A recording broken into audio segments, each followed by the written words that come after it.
here we are. Hello. Good evening, everybody. Thanks to everyone that's joining us here tonight. Just for anybody who did not know, Ricky Rourke is in Mexico.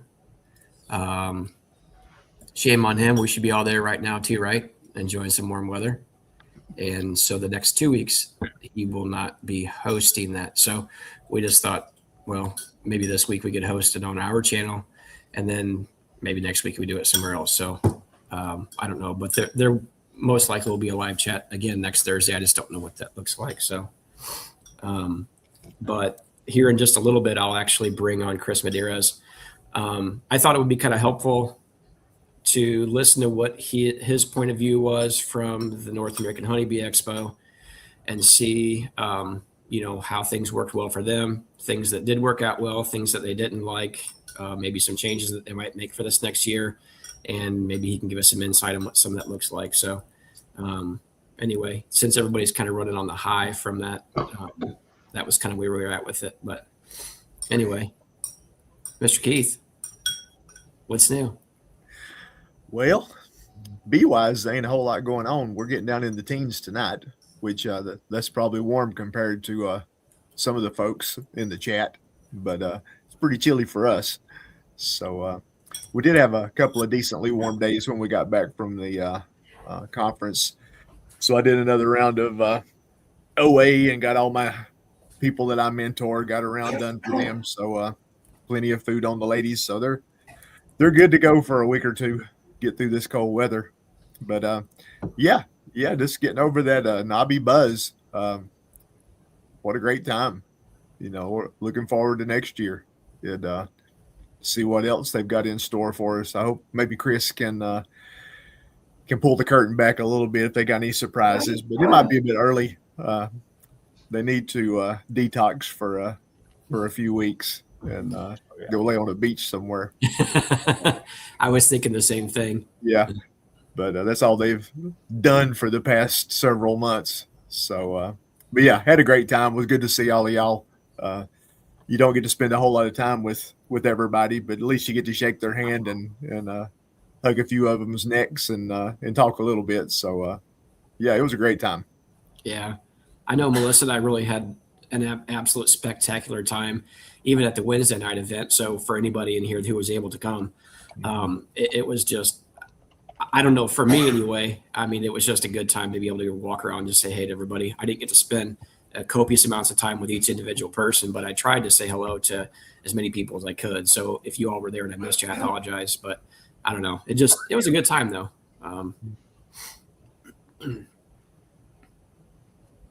Mr. Irwin. Doing good till I run out of money. I had to leave. They kicked me out. Do you have to go home and sell some honey, make the house payment this month? Tough up here in the real world, up here in Yankee land.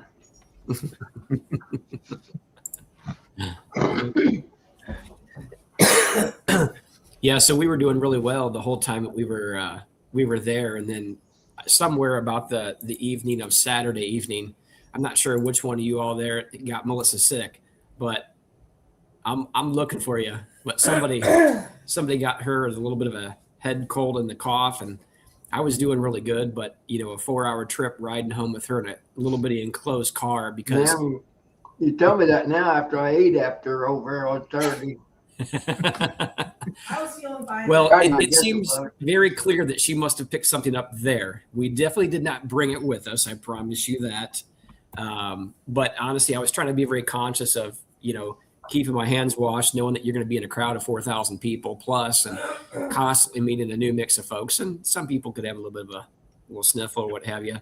But I was doing really good. And then, like I said, that evening and Saturday night, so basically the tail end, she started noticing something, and then I was able to escape it until Tuesday. She basically coughed everywhere around the house and the car. So, my immune system finally conceded to it. But anyway, we're doing okay. So hopefully everybody else as well. Mr. Irwin, what was the highlight of your weekend if you had one? Seeing me and my dad, of course. Running out of money when they kicked me out. not be able to pay my bills. Oh,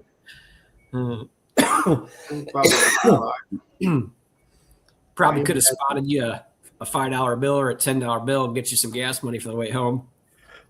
And they almost had me by the back of the neck and seized the pants and threw me right out that front door. I don't know if that's because you didn't pay the bill. Maybe you were acting up. Who knows? I don't JW, know. it looked like you and Todd was having fun cruising around the expo. Couldn't get rid of him. He's like a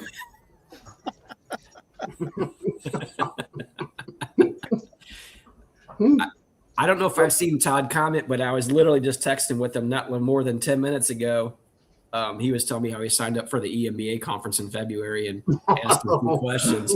And I think he's listening in on the car ride home. So he may have to pull over and comment back to you. He's a glutton for punishment if he shows up again after what I put him through. Mm-hmm.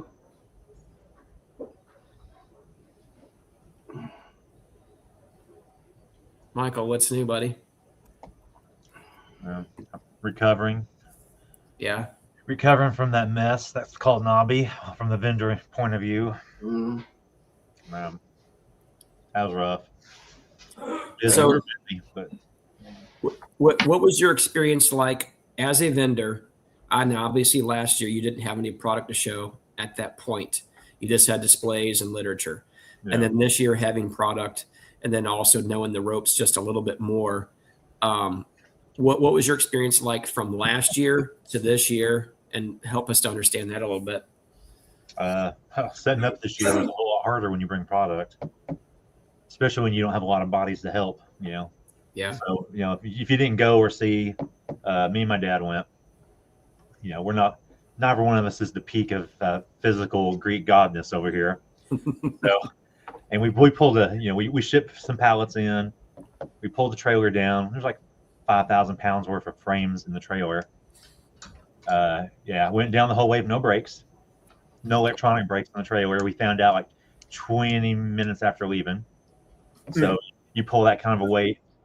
Yeah, that was fun. Leaving buffer rooms, getting through busy city traffics. It's about 11-ish hour drive from us to get over there. And, we got in. Everything was pretty well organized considering, we didn't have all the extra doors to get out like last year. I mean, it was as organized as it could possibly be for the logistics of it. So it actually went pretty smooth. But man, just getting in, working your way in, pulling a big trailer, getting all your stuff out.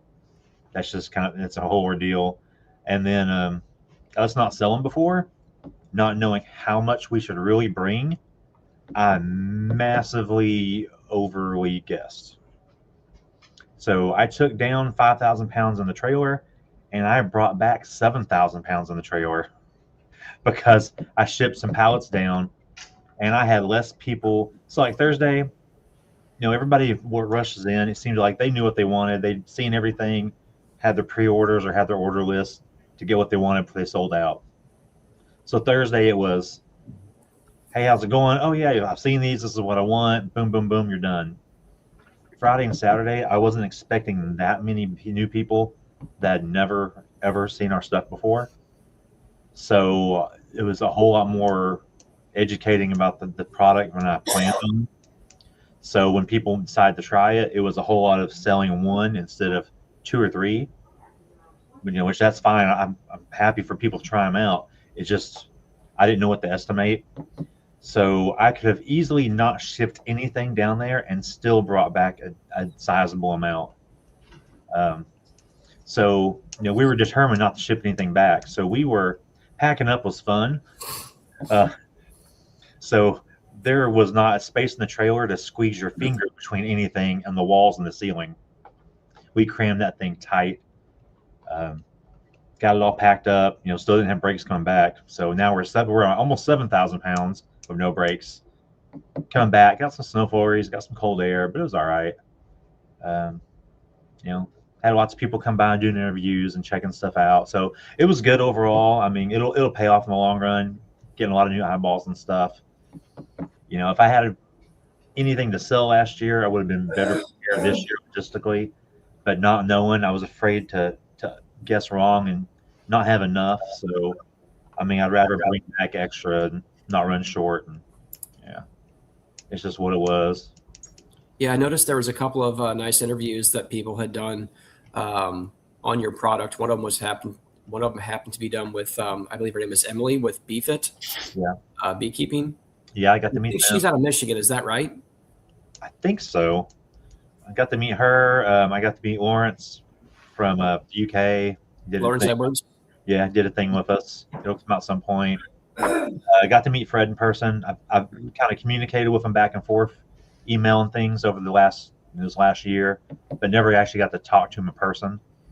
A bunch of other people coming through shooting videos. I recognize people coming by from YouTube channels and things, but I was talking to other people and I just couldn't, really engage and talk to them. So Dad talked to a bunch of him and he'll tell you, he knows about 3 things about beekeeping and that's it. Yeah. So it's a lot of chatting, occupying people, waiting for me to talk to people, then come over and talk to more people. So my whole trip was, and I've done trade shows for our products, different industries for years. So I'm used to it. But it was, we leave the hotel at 7 in the morning. And by 7:30, I was standing up, no sitting down, no food until we left after 6 and finally got in to eat somewhere at like 7:30 or 8. So that was kind of my days of the show. I told you I would have gone and got you some food. So my dad took a bathroom break. 30 minutes later, he shows back up strolling in. I'm like, what happened to you? Sat down, had a cheeseburger and a drink. Just looking around at my breath mints and my empty bottle of water. Oh, would you want something? Like you would have bitched about how bad it tastes anyway, so I just didn't want to get you anything. It's like, I was like, what about a bag of chips? I asked. They didn't have any damn chips. Like, okay. I don't think your dad was wrong when he said that. I think he knows you pretty well. Yeah. I was like, did you get me a Coke or anything, some calories? I didn't think about it. Here's some more water. Yeah. Go away. So he's like, I'm gonna go sit down in this chair now. If somebody comes up, I'll eventually get up. By the end of it, he was so tired. He was looking like roadkill. Yeah. Loading up to leave, I told him, I was like, hey, go. I went outside and hooked the trailer up. I was like, hey, why don't you just hang out here in the truck, take a nap, whatever. I'll call you when we're ready. Because everybody in front of us had smaller booths, and I wasn't going to walk them all in. So we waited for all the small people in front of us to leave. So I don't think we even pulled the trailer in to leave until 6:45. And then while he was sitting out there, I was moving stuff by hand, packing, stretch wrapping, getting it all ready. And then by the time we got in, it was still like 8:30 before we left. We were like probably the 4th or 5th next to last ones out of that place. Yeah. Well, it seemed like from kind of what I heard a little bit and a couple other vendors kind of mentioned it, they seem like that things tore down pretty quickly and got shuffled out. I mean, pretty efficiently and really effectively. Yeah, I mean, for us, basically working out of a one dock door, it went fast considering. I mean, a lot of people, had sold out a lot of their stuff too. So ones that we saw bring in minivans and things in to unload, they just carried their stuff out. They didn't have to fight with waiting turns to get in. Yeah. So a lot of people actually moved way quicker than I thought they would. So yeah, I mean, it wasn't bad at all considering what they had to work with. It went pretty smooth. Well, whenever I walked in there, I think it was, let me think about this, Wednesday, I don't know, about 1:30-ish, 2 o'clock, I guess their time. It seemed like things were moving really efficiently. And I was watching, there was Randy, he's in here, Tar Heel Beekeeper. Randy was back there. Steve Amos is in here right now. Jeremy Lindsay. Those 3 guys particularly that I know well. Those guys were like moving these guys in and out like a well-oiled machine. So, they were moving. I've never been involved with it on that standpoint from like your perspective, Michael, with being a vendor and such. But I don't know. It seemed like they really had something figured out back there. And I'm sure it really helps a lot to have the same venue space year over year because you start to build efficiencies and understand things a little bit better. But again, I mean, that's experience those guys have been able to land and honestly do a really good job at. So I think those guys were spot on and being able to get that stuff figured out. So anyway, Job well done, guys. All you guys in the back moving those people in and out. I mean, they had the cars and the trailers and stuff lined up and would let so many up toward the dock door and then move them in, and then, get other people out. So again, trying to move in, I don't remember how many, Chris will tell us here in a minute, but how many vendors there was, 150, something like that, in a short amount of time. And then, they had to think like people like us, truck pulling a trailer, we had to have room to come in, swing around, back up, go down aisles. So you had to make sure they didn't clog anything up as they were moving. So they had a lot of things going on at once to keep track of. And everything. Yeah, there wasn't any wrecks that I know of. Nobody ran into each other or ran over food, So everybody's stuff survived as far as I know. So everything went well. Yeah, well, that's a good thing. No one getting run over. That's one of those things that you prefer not to happen. It's kind of throws a monkey wrench in the operation, right? I was kind of wondering when we were loading in and Dad was backing up, and he was like, he looked at me and he went, I haven't had to back this thing up around a 90 in like 15 years. And I can't see well out of one eye. It's like, okay, thanks. Thanks for that heads up. And what you need to do is buy him a new truck with a 360 camera system on it, and that would help him out a little bit. You know what I mean? Yeah, he's used to his new Tahoe. It's got cameras all over the place, and got in that thing. He's like, wait a minute, there's no backup camera. I'm like, no, they're called mirrors. What kind of old timey stuff is this? I'm like, this is your old work truck that we used to pull the trailer. Yeah. Yeah, okay. Like, yeah. Now he likes seeing everybody coming through. He liked talking to JW would come back by, and he was like, I really like that JW guy. Huh? He must have pulled the wool over his eyes, huh? No, JW reminded me of my grandpa. So his dad, yeah. Just a good, normal person. We had several good talks while you were asleep back there in the corner. You missed that part. I think I saw I saw just about everybody or a good number of people from the chats. I came by multiple times, or I was talking to people and somebody would come by and they'd talk to him and like wave at me as they were walking by, because they have stuff to get to. And I was talking to about everybody. So I talked to who I could, but I'm sure I missed some people that came by. And I found out who was the brains of that operation. I had a good long visit with the CEO. How'd that work out? We had a good time. I enjoyed it. Well, I Man bet you. Man of many talents, I would say.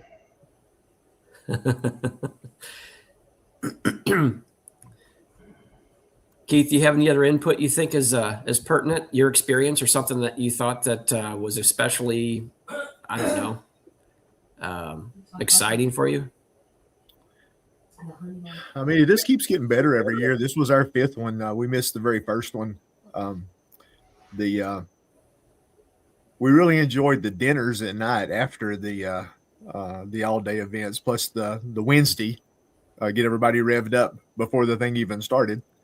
So, we did the Wednesday night, and then we had the thing at the Crown Thursday, and then the Hives for Heroes, which was really nice Friday. Mm-hmm. So we only did a couple of the seminars because it was so much fun just walking around the vendor floor. But the food was very expensive. But that, that's been that way for years. They don't have anything to do with that, so nothing much to talk about there.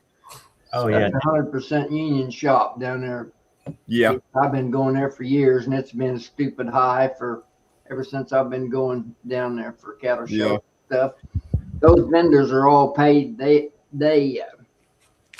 pay for those stands or however it is, but the year it's appointed. They just don't come in there for certain shows. They've got them stands in there by the year, and they charge big bucks for that stuff. Yeah. Stupid high. The Lawn and Garden show really didn't seem to have much of an impact on anything that I saw. Did y'all see that? No. Even I didn't see any impact at all. I didn't. Only thing when I'd get a little bit tired, I'd go back there and steal Sutter's seat back there by the checkout doors. Sit down in Randy's chair, take it away from him, and I thought the only thing that I noticed was all those trees was coming out the back door, and I thought they was coming from the from that home show. Come and find out, I walked back over through the vendor area, and there was a guy there selling trees, and I seen 25 or 30 different sets of trees go out the back door there. Mm. You know, I was back there visiting with Randy and Steve. It was that kind of amazed me that it got people to come around and buy trees, but they did. And this being in January, it wouldn't be the most ideal time in most places to plant new trees. But anyway, Yeah. All those plants were already fleshed out with foliage. I can tell you, in probably 90+% of the country, yeah, you're going to have a problem putting those trees outside. So they needed to put them somewhere in some sort of a greenhouse or something like that, because well, I can tell you they right did now, like mine. I had a bunch of hibiscus here at home. My wife had. I said, I'm going to save them things this year. You know, buy new ones every year because they're very, very frost intolerant. Mhm. I put them out in my greenhouse. About the third night, we had a cold spell, and I forgot to turn the heat on. Killed them all. After I packed them out to the farm, put them in the greenhouse out there. So I didn't do a very good job. But life is good. I had a good time down there. Yeah. Got There was to- a lot of stimulation for you, wasn't there, JW? Yeah. If, The one good thing about the food is the sitting area at the food. You get to meet a lot of nice folks. You know, you just pull up a chair and start talking. yeah, So, definitely. That's kind of nice. Oh, it Did you is take for sure. folks over to that. Pardon me, my interruption, Keith. I didn't mean to run over you. I was going to ask Tom, did you take folks over there Saturday back over at that sushi bar, that buffet? Did I? Yeah. Did you guys go back over there Saturday night? No, we didn't. We went to a hibachi place. Yeah, so there was a hibachi place that was just across the river, actually, in Indiana.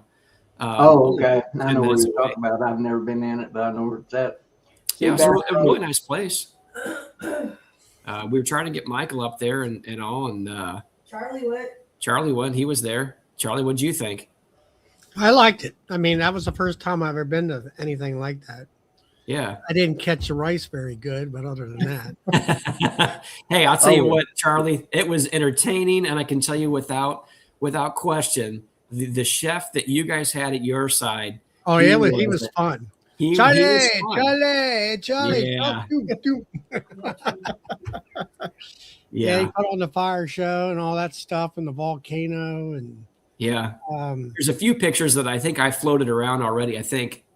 Did you post any of those, Melissa? No, we haven't posted. Okay, never mind. I'm sorry. We haven't actually posted any of those. But there was 25 people there. Melissa said there was 25 people that were there. Mhm. Basically, at each one of the hibachi grills are kind of C shapes, and they're kind of facing each other like this. And we had about 12 or 13 on each side, and it was crowded. But I'll tell you what, it was really fun. I mean, I know this- Robert when it came with me. He was that was I think the highlight of everything for him. He was very entertained. Yeah, no, it was fun catching up with Robert. You know, we've had so many different conversations on your chat with him, Charlie, and elsewhere, that it was it definitely was fun to catch And up then with that him. chef, he had a bottle, looks like a ketchup bottle, and it had a red string, and it had like a little button on the top to give it a seal. And he blew that at Robert, and it looked like a big squirt of ketchup out after him. But you know, everybody jumped and Yeah, that kind of stuff. He had a lot of little, you know, fun things that he could use as far as the chef goes. oh yeah, yeah, definitely. But we closed the place down. Pretty much. I mean, I'm pretty sure that with the amount of money that was spent there from that table, I'm pretty sure that we were welcome to do so. So there's a picture kind of from afar. You can see the people that are in the background there. Charlie's back there on the kind of the back right. Yeah, at the Um, white wall there. Yeah. Yeah. So that you can see. Somebody else had posted a picture in that location. I think I didn't think it looked like the place that we went to over on Friday night. Yeah, these are right up to the grill side, you know, hibachi style.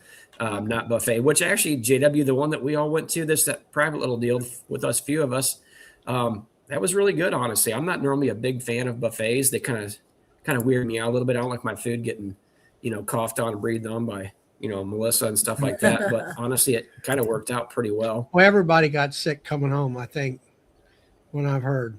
It's probably where you got it from. It could be.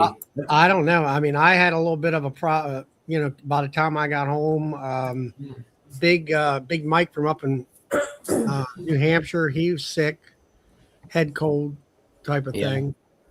There was several, I've heard of several different people that all come back with that. But I mean, I look at it this way. All right, it's not the most fun thing, but it's better than that viral stuff that's out there. Yeah. And all that. Well, it's bound to happen. A little bit of illness being transferred when you throw 4,000 people inside of a building and there's a lot of interaction. So, well, let me ask you that. I mean, that was something, maybe it was way the road or the aisleways were designed. I know they were wider, but it seemed like it wasn't as crowded as in past years. Maybe it's because of the not so much tight of the aisleways. I mean, the classrooms, I've been in a couple of them where a lot of that was standing room only. Yeah. I mean, that's what do they see? 250, 300 people in them classrooms? Well, I'll tell you what, let me bring the guy on stage who we actually intended to bring up here, and he'd be the perfect guy to start answering these questions. So everybody here knows Mr. Chris Madaras. He's the guy that's in charge of. He's not really behind the scenes. I really think he's kind of the front man, honestly. No offense to Cayman here, but you know what? You have to have a solid right-hand man guy to get this stuff done. And I'm telling you, my hat is off to you guys for what you guys were able to accomplish. I don't think people really have an understanding or idea of what the type of work that takes and the dedication that requires. You really have to be on top of your game for everything to pull through without any flaws. And it's still at that point in time, things can happen. So really, Chris, much respect for what you guys have done here. Thank you. Yeah, it's I said earlier, it really is a labor of love. And we've learned as a team that it's that Cayman and Laurel and myself can't do it alone. That's been tried before. And so, we have a couple of our staff in the chat. We have several more who aren't, obviously. And, it's the ability to also have people in the industry who believe in the mission as well. Cayman called up Paula Messer just after he got back from Appamundi. He was like, hey, I want to bring this honey bar to the expo. Because Cayman and I started that conversation. I was like, nope, it's not going to happen. I was like, what are you talking about? Like, do you know how much logistics that is? And so certainly we worked with Paula, but I'll give 90% of the credit to Paula. I mean, she lifted that, lots of emails, lots of back and forths. And then of course at the show, she and her husband, Eric, did a tremendous job. I suppose I have to give credit to my awesome family as well for coming down, my grandparents, Tech and Duff, so my grandfather Duff was there. If you talk to him, he gave you our family's life story. My grandma Tekla is they're both amazing role models. My grandparents are. I'm very and as were my mom's side as well. I'm very blessed. And then my mom was working in there most of the time, and my dad actually was helping a lot with the microscopy classes. But when he wasn't in there, he was out. And then my little brother, who's 14 years younger than me, he's just a little bit taller than I am. Don't tell him I said that. He was running around too, doing stuff as well. So he helped a little bit with everything. So it was definitely a labor of love. And I can give numbers now, but I'll just spoil one number for you. So we had, where's that? There it is. So we had a little over 200 different submissions. 200 different submissions for the honey bar. And I say they came from all over the world. I mean, mostly from North America. There were some from other places, but we had at least 40,000 sticks used up. Holy cow. So I kind of rounded off to 40,000 plus tastes of honey. At least. So it's amazing. Yeah, that was pretty cool. Yeah. So that was something that I really I didn't to say I pushed for something. That's not. I mean, something I worked for this year was kind of more fun stuff. So we added. You mentioned the seating in the food area. We'll get to food in a second. That's a whole thing. The food area. We think that we probably either between 3 to 4x'd the number of chairs and tables in the food area from last year to this year. And I still would walk in there and it's completely full. And yeah. I realized last year we did have a couple tables out in the lobby, but like not any of like massive numbers. So that was noted. That was me going, I swear we weren't going to fill all these. Yeah. We ran out of sticks. So, yeah, that was a whole thing. So, yeah, and then you talking about the caricature artist. So, yeah, stop it, Steve. You're not supposed to talk about that. We did the best we could. That's why we have staff out there. Honey's antimicrobial. I will say now that what is today? Thursday, right? I don't even know what day of the week it is. I think most of the staff that I talked to, none of them got sick. We all washed our hands and bathed in hand sanitizer a lot, and we shook and kissed a lot of babies. Shook hands and kissed a lot, not shook babies. Okay. Anyways, but no, I was getting at the caricature artist was awesome. Sunny, she was phenomenal. Hopefully everyone got to use her services. That was really cool. We thought that'd be a neat addition. And then obviously, the coffee got bigger. They brought in Curtis, the hot chocolate drink maker. That's nice for us non-coffee drinkers. Same. So I drink. Well, I drink like an iced coffee. So I pretty much drank hot chocolate the whole time. So, Sean and his team have gone back and they have a master plan for next year. I can pretty confidently say I think everyone will see a little bit more of Sean in the coming years than you do now, which is scary. Hopefully he's watching this. But it's just Charlie Linder's area, the Because Alliance. I saw numerous beekeepers taking some good-looking naps on their couches and chairs. Randy in the back had his little booth with Elizabeth. That was pretty cool as well. We didn't have anything to do with that, but we certainly talked to him about having a booth versus like a lounge area, and encouraged him for that. And then of course the board game in the back, Festoon. Okay, it's over there. So yeah, Cayman and I each got a collector's edition of Festoon. So that was kind of fun too. If you guys didn't go back and check that out, you can check them out online. The game is called Festoon, and yep, T. I don't have his numbers. He gave them to me. The coffee numbers. I can look them up here. But yeah, they served a lot of coffee. So we tried to have a little bit more fun. I mean, we looked into everything. I saw some comments about massage therapists and stuff. That's definitely like we were very close to making that happen this year. We were just trying not to put the cart in front of the horses. It was a lot of it money, and they wanted up front. Really? Yeah. You know what? Oh yeah. Look, if I'm a person who owns one of those operations, I wouldn't make you guys sign anything up front, and I'm telling you why. To me, everybody walking around that long, it's like shooting fish in a barrel. I agree. There is no way they could not have sold a lot of service. Yeah, I mean, right. I had it down there in Floyd, Virginia. It's what is it, $15, $20 for 10 minutes or something like that? Well worth it. Yep.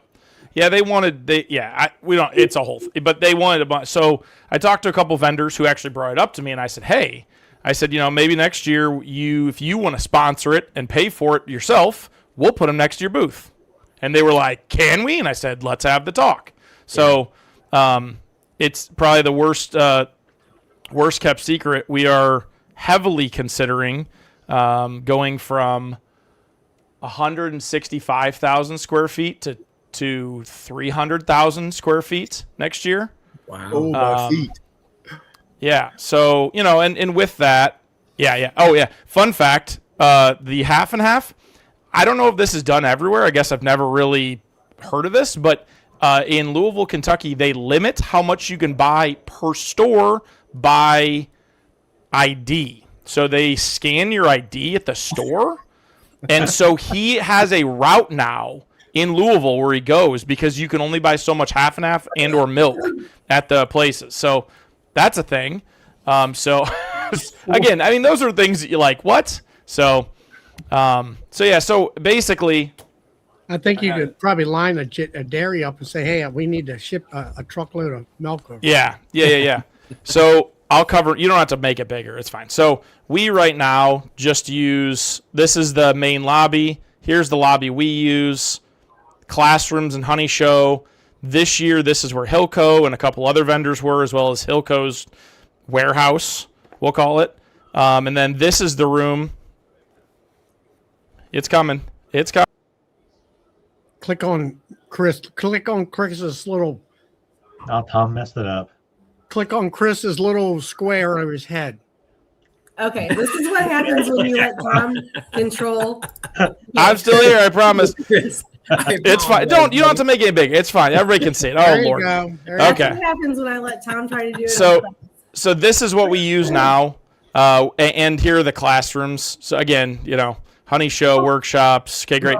We're heavily considering bringing this in, as well as this. I mean, and for vendors, what's nice is, barring the door being broken again, we now have multiple dock doors. There's lots more restrooms, and there's lots more.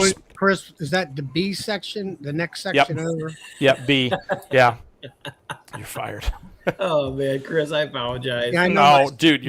My son's you're going fine. out there in the next week or two for the farm show. It encompasses the whole thing. Oh yeah. If people think here's a crazy one here. Keep me up here. Check this out. This was 2 years ago's farm show. This is A, B, and C of the South Wing. And then this is the North Wing. And again, you don't need to see the numbers. Those are all booths. And then this is the West Wing.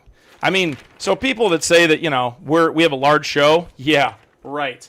Fun fact, the reason why the Home and Garden Show and the Modular Home Show were kind of butted up against us is that there's a clause in your contract, and if the Expo Center receives a bid for a show that has significant impact on the local economy, that they can move your show, which is something they typically know pretty far out. And so, I don't think this is a secret, but they're bringing in Ace Hardware, and the entirety of South Wing, so that's A, B, and C, will be a Ace Hardware store.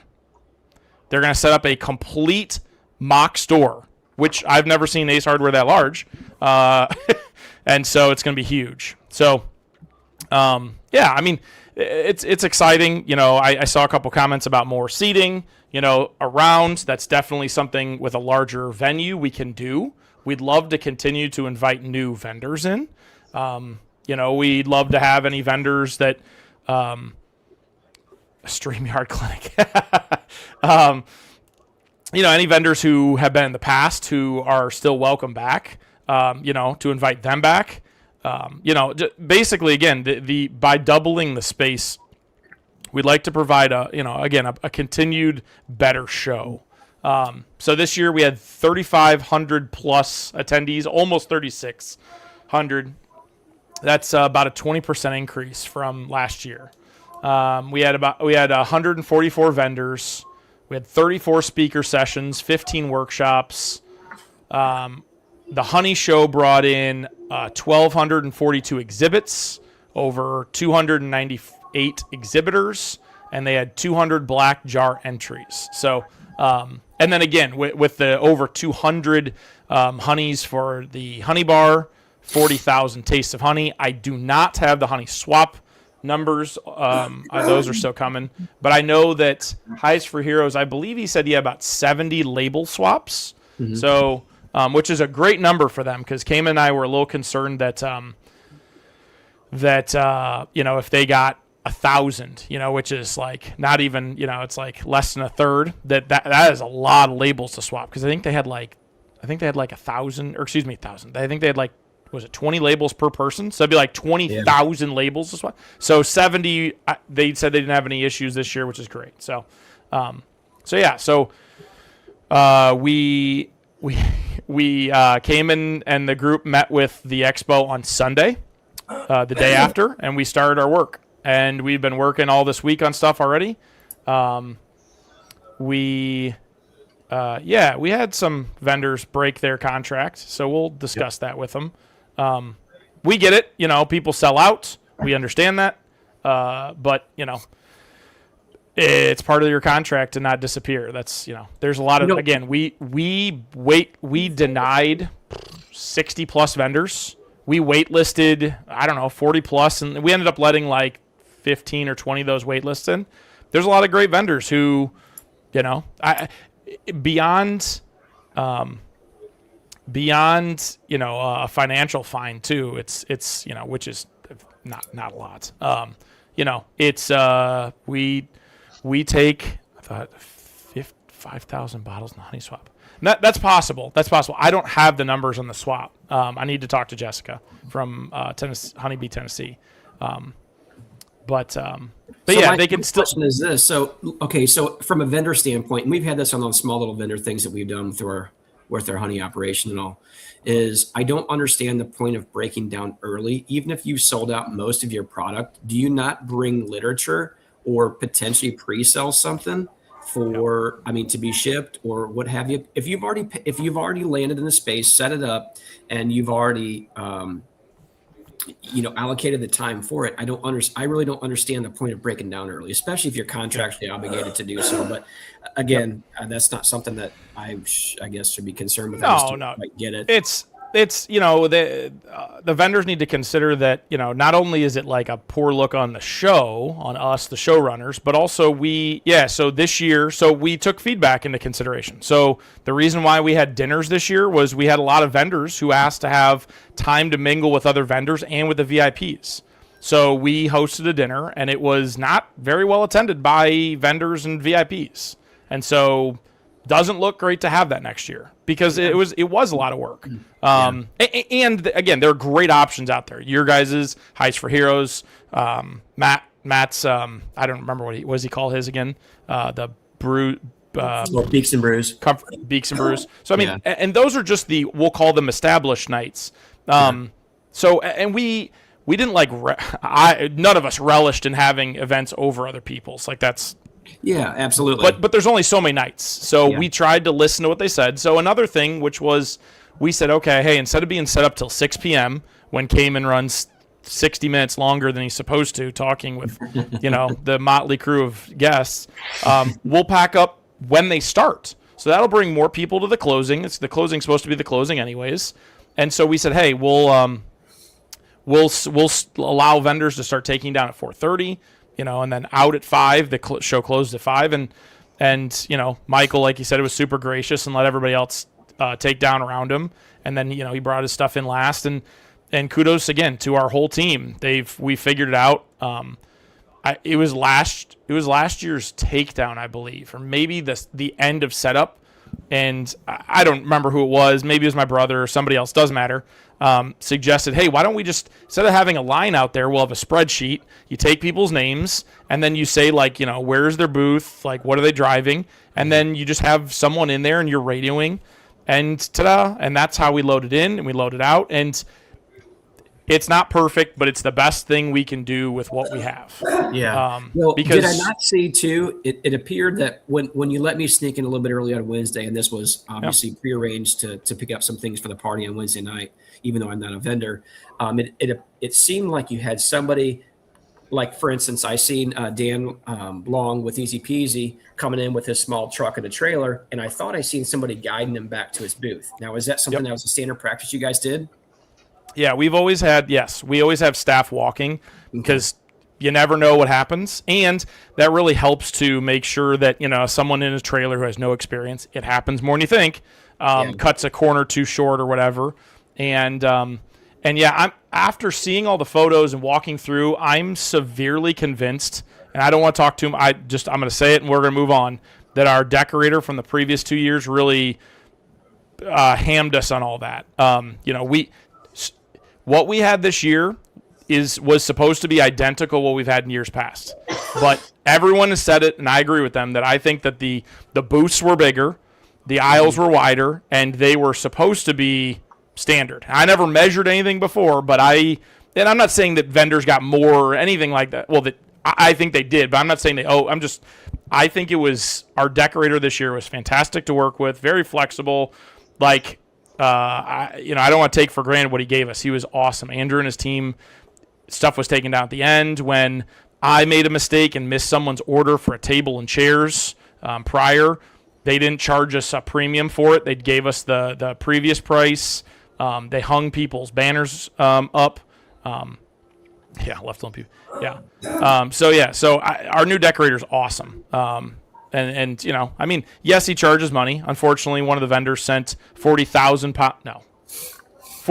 pounds of freight to his facility. So, they'll have to pay for that. But I mean, that's standard practice. And I thought it was reasonably fair what he charged and delivered and everything. So, we're thrilled with how things went.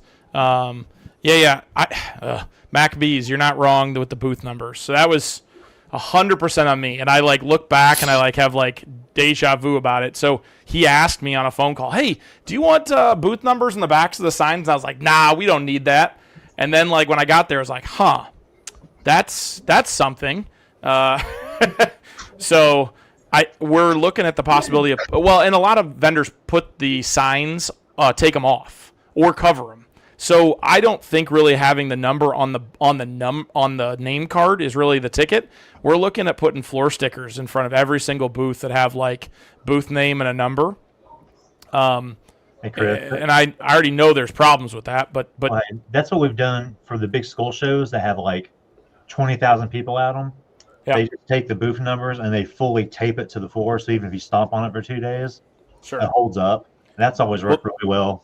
Sure. Well, these would be actual printed floor stickers, like we had around the honey bar. So, by the way, I know we had a couple. I play favorites because they're out of Ohio. This is this awesome piece of pottery.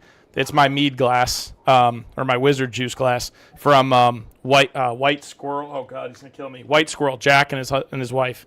They're off the turnpike there near Cleveland. So they do nice work. So. Yeah, but overall, our team is awesome. We're very fortunate to have them because again, this would not work with just the coordinators. And again, bigger and better. The app was something. We're happy to have had it. Obviously, I'll have to say once I kind of got used to that app, where you had the agenda. The full agenda, and then you picked what you want, and then you hit the other button on the top, your agenda, then it would come up on my phone. Oh, and it would say, alert me, let's say 30 minutes ahead of the show or 20 minutes. It would pop up on my screen, give me the room number and what it was, and that was quite convenient when it come to that. As far as people talking back and forth, I didn't really do much of that, so. Yeah, we have stat here. I'll pull these up. You guys will laugh. So we have some stats. So the average event using Hoova has 381 messages topic posts posted. So just under 400. We had 13,000. I was like, so there's normally 450 average private messages sent. There were 7,000. We fell short. We fell short in the average photos taken, but I'm reasonably happy about that. But here's the so we had 61 different meetups created that included over 14,000 people. Excuse me, 1,400. Sorry, 1,400 people. Well, okay, you guys are talking about the sound system. Are you talking about the one in the expo center, like the room, or in the speaker rooms? Yeah, it's listen. The one in the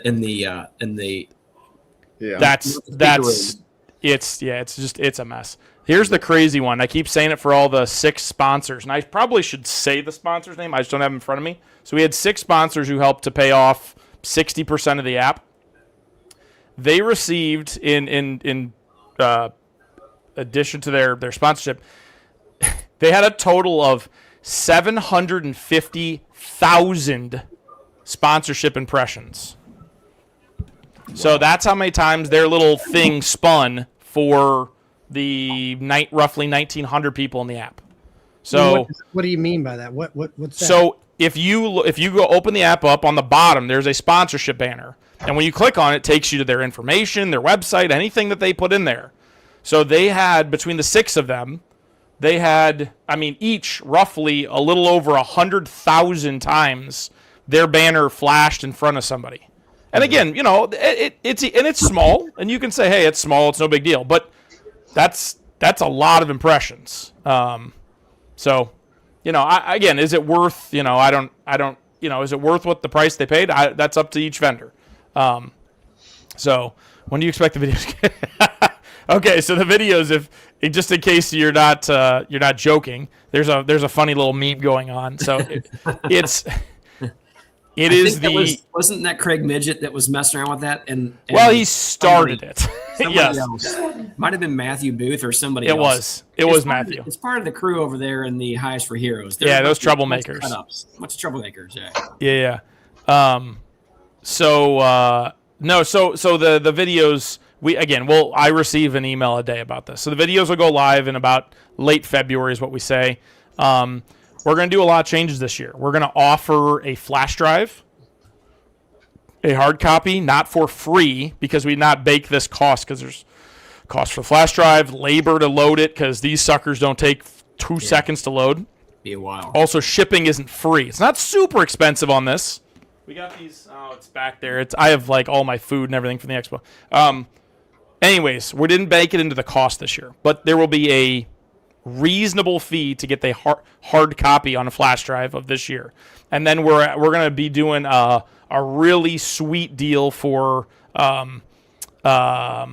B clubs and groups and classes and whatever, where you'll be able to get all 3 years of recorded speakers for a very reasonable fee. We're working. Again. We want to be fair.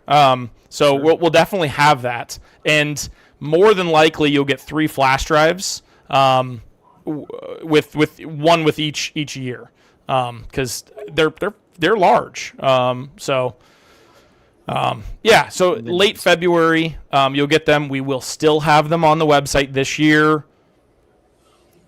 Maybe we'll be going away from the digital side of things coming up. It causes some headaches and some problems, but I'm not saying we're going away from the videos. We're just potentially going away from streaming them. So there were a lot of great solutions when I was in college, which apparently wasn't yesterday, and they've all gone poof. And so in order to have, again, we don't have a video. We have, 30 different videos, 34 different videos each year. Mm-hmm. And they're all pretty long. And then you have to have a password thing in place that, checks accounts and stuff. And, and people lose their passwords. And there's a lot there. So, we're working on it. So I know Cayman talked about the astronomical price of the videographers that you had in the classrooms. So did you fire the old folks and get somebody in there new? So DC, yes. Anyone will be able to purchase them. Yes. I don't have a price on it today. It'll probably be very similar, if not the same, to last year. And then again, anyone who attended this year can, for a small fee, I don't have that number yet, can get it mailed to you, a digital copy of it, or a flash drive. In terms of the audio was our problem, and I don't want to. So it wasn't the videographer. The videographers are expensive, but what they do is crazy. The amount of labor that's involved and rental. So yes, the videographers are not cheap, but they're going through hundreds of hours of video that they not only have to edit, but then they also have to sync to the PowerPoints and everything else. So there is a lot of work with that video stuff. Maybe what you're referring to was our audio, which almost 3x'd this year. After a discussion, it went back much closer to years previous. Very much one of those expo things, and it is what it is. Again, the nice part, the best part is that we now have, if you kind of just count the 3 people, Our vendor, or excuse me, our trade show person, Jessica, she's amazing. She is always flexible, patient, all-knowing, etc. She really is. Like, she is awesome. She's great to work with. Our salesperson at the expo too is really great, Roxy. But then we also have our decorator that we worked for the first time this year, Andrew. Again, fantastic, super generous, flexible. I called him at 8 o'clock, 9 o'clock, and he answers the phone. That's pretty crazy. And then the audio guy who runs it at the show, again, he's not the one making prices up and all this other garbage. Josh, he and his team are phenomenal. And fun fact, Josh actually has a farm, and he farms up just south of me here in Ohio. And again, he's just a good old boy who wants to make stuff work. And so when there's a problem, he comes to us and he goes, hey, here's what's going on. Here's my opinion of how you should fix it. Here's notes on next year what we can do to change it. He's not sitting there going, okay, I'm going to charge you an extra. No. Like, Josh is in it to make sure we're successful. His bosses are in it to make sure they make money. So the people who support us directly, we've basically said, hey, if you guys leave or force us to do something else, we will heavily consider leaving, because those three people are very much key to us being able to run a successful expo. So, yeah, a lot of times those key people in those certain spots are what really make it or break it. And I completely get that, even from a small standpoint with the EMBA, working with different facilities and stuff. Yeah. We've had some people in the past that would help us out that really weren't helped because they couldn't communicate very well, even though an email only takes 5 minutes to shoot a quick one over. So I completely get that. And, think of all the different moving parts that it takes to get all this together. I mean, how many different people do you guys have to work with, not counting vendors and not counting attendees, that have to make this thing to come together? A lot. 500? I mean, oh yeah. several hundred anyway, nonetheless. Yeah, and what people don't realize is, by the way, I just have to count Peabody Apiaries. I'm sorry, I don't know your first name, but It's Ryan. What is it? Ryan. Thanks for quoting me about the F-150. I don't know who it was, but I heard that the ticket that man or woman, I suppose, who drove an F-150 with, they were blocking what I was told was at least 12 spaces in the front. I got the picture. They were parked diagonally in the front. I was like, what are you thinking? I was told it was a $2,000 ticket, and they were trying to tow him. I can't verify that. Good luck trying to tow a massive truck and trailer. I don't know who it was. But, yeah. But no, I actually didn't hear that, and I was kind of wondering what he was referencing. Was that the truck alongside the driveway in there? No. That poor Dave Hansberry. Dave Hansberry was parked in the back and couldn't hear me. Hold on, who sent that to me? Clayton did. I'll find it. But one thing that always goes quick is the fact that we have to have insurance. We have to have that's for every attendee. This year, because we had, including Cayman's Hummerbee, we had 3 different groups have a forklift in there, which greatly helped. But there's a lot of extra insurance for that. Yeah. It's all those little things that add up. Well, I gotta find. Here it is. Well, especially since, like JW said, that's a union operation there. And I'll tell you what, if anybody is familiar with unionized labor, hold on, Chris, I'll pull you up. Unionized labor. Oh, okay. Oh, wow. Yeah, I mean, the one I was thinking was that's actually a Tundra, but that's a Tundra. Yeah, it was elongated slot there. We'll dox them. There's their plate number. If anybody knows who that is. It's a farm tag too. Yeah. I felt bad. I'd love to be able to help them, but do you know how much feedback we'd get if we said, hey, by the way, you also need to tell us your license plate number? Good Lord. Yeah, it's but again, it's all the little things that go, how'd it go? Everybody asked me, I said, hey, listen, at showrunner problems, we had loads of them. But it's just like when you're Peter Pan in your school play and you walk up on stage and you forget 3 of your lines and no one knows because you played off. That's a showrunner problem. I think really the biggest one was my being naive that somebody would just look at the schedule on the app and not realize that the workshops are a sold thing. totally. That I mean, their feedback, although sometimes angry and maybe a little too far, but not unfair. Yeah. Not unfair at all. Because if you open the app, you can click, hey, attend. That's very fair. And the fact that wasn't the case, problem. Massive problem. So either when we work with Huva, I'm sorry, Tom, what? You can live and learn on that. You know what I mean? Yeah. But in all reality, everybody needs to be understanding in the same token, even though I can understand you might be upset. But you know what? Sometimes even the attendees need to do their due diligence on things. Okay. So I think we need a class for, and the app will help better next year. One thing is, so we can do everything through the app. We can do tickets. We can do everything through there. The problem is it's a lot more expensive on our end to run it through the app versus what we use Ticket Tailor. So we can just pass that cost along to all the people. Yeah, that's a thing too. Reading email, it's okay. It's fine. It's all good. We're past it. But the problem is you had the app and then you had the tickets, and so we did not share everyone's information. We didn't share everyone's information into the app. We didn't think that was really appropriate this year. But we actually had a lot of vendors asking for the QR code on the name badges to be the collection point. It's not necessarily a problem.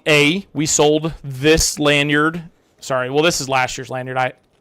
Rob Larabi paid for the lanyard. It's white, and I don't even know if I have a lanyard. Anyways, he paid for the lanyard as well as his name at the bottom and the QR code that goes to his website.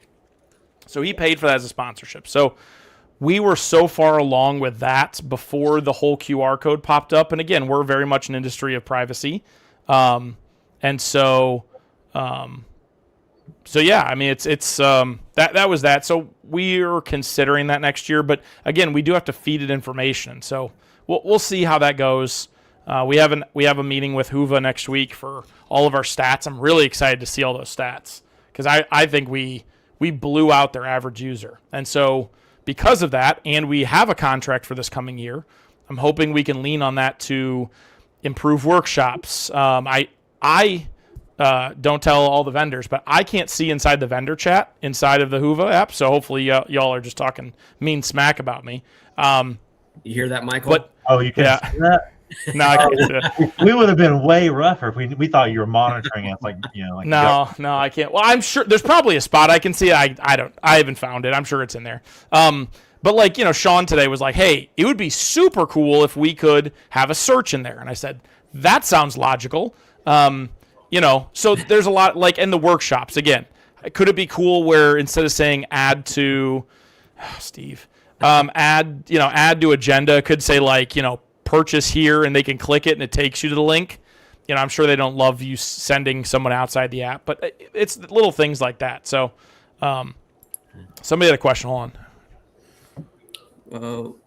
I have a question. Not sure you can answer. Hillcoast sales. Oh, whoops. Sorry. Wrong one. I am. Oh.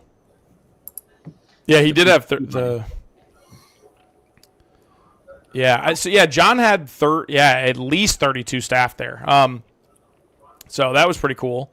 They were all nice and courteous, and I'll give them credit. They were pretty actively going around picking up their carts, which grow legs and run away. Yeah, so I can imagine. Well, I just replied. I don't know. So Ryan, I don't know this per fact. But just a couple people that I was talking with, I just, again, making assumptions here. I don't know that they were all beekeepers. He was probably just looking for some people who were salesmen and some people who were technical support, and they probably kind of did their, kind of overlapped a little bit. So, Again, just making assumptions here. Yeah, I know John had multiple trainings, including there as well. So, yeah, John gave away the wooden carts. So, yeah, if you were lucky. Well, I think he gave them away. I don't think he sold them. I think he gave them away. So I didn't know that. That's interesting. My sneaking suspicion is that they weigh probably 4x of his plastic carts. Yeah. And so it's a lot easier. And they probably stack a lot worse. Not to downplay John giving away something. But, so. Logistically, it may not have made sense to store them and ship them back. It might have been more cost effective and a good deed and gesture for him just to say, Here you go. Yeah, I'll touch on the food for 2 seconds. So yeah, the food is it's out of our control for the most part. But that being said, we are part of the reason we don't have the dates. We are trying to get the same dates. I think it's official, and if it's not, I'm breaking it. The ABF switch dates. If not, maybe I'm just spreading hearsay. I was told they switched dates. We're trying to stay on the same dates. Well, same weekend. Sorry, same weekend. And so we've had some really great suggestions on the food. We're going to try. Unfortunately, I tried the fish and the chicken, which were both so bad. The cattleman was actually it needed barbecue sauce on the what did I have? The brisket. But the brisket was very good. It was just a little dry. I could use some barbecue, but yeah, lived on muffins, cookies, and coffee. Yeah. I wasn't completely offended by the chicken, if I'm being honest. Was it anything special? No, but Melissa said the chicken sandwich was horrible. The chicken strips, again, I didn't eat much. I don't usually eat much during the day. I wasn't offended by it, but I can say the cattleman's line was pretty long, so I made assumptions that it was good. I wasn't willing to wait in it. I ate 3 days at the cattleman. The curly fries were good. Yeah, The burger was okay, and and the drinks were okay. I did have a chicken tender or whatever you call it. That wasn't too bad. It didn't have any. I need some honey mustard or whatever, but I took one. Charlie, the biggest problem of it is the price is outrageous. I mean, $11 for a cheeseburger, $7 for a drink, $7 for curly fries. It was $26 every time I. Charlie, you missed out. You bought the $7 drink, and you could bring it back for $3 and refill it. No, they just said no refills. What? No. It said right there, no refills. No, I'm serious. I did it 3-4 times for $3. I wrote my name on the cup. For $3, you could bring the cup back. I estimate, and somebody who's in food supply could probably estimate better than I can. I estimate they have less than 30 cents total in that cup. If that. Yeah. Now, the only thing is on the third day, the guy said he charged me for the burger and fries. So you've been here every day, you're getting a free drink. Well, that's because he realized he got triple charged you. So I guess. I bet they heard that Sawmill Charlie was quite the guy, and they're like, this guy can afford it if he's that much of a big time, Yeah. So, Chris, so yeah, go ahead. Were those the same people that had the whole sample issue? Was that group? I was gonna touch on that. So yeah, so any of the vendors listening, I will apologize. It's a showrunner problem. Although not our fault, but I'll take it as the showrunner. Again, the whole reason we don't have a contract signed was our food problems. And I'll touch on them and we can move on. So yeah, it was a new group that literally started in October. And so we had to wait instead of starting in June or whenever we normally do with them. We waited 3-4 months to work with them, and they showed up at 12:20. Yeah, they showed up at 12:20 on a 12:30 open to start asking people to have the proper paperwork to give samples and stuff like that out. So, if it makes any vendors feel better, we ended up having to completely pay additional for the muffins, cookies, and everything else, or else they would have been, quote, taken away. Again, it is what it is. I don't want to follow the showrunner problems. Did they try to do that to the honey tasting bar? No.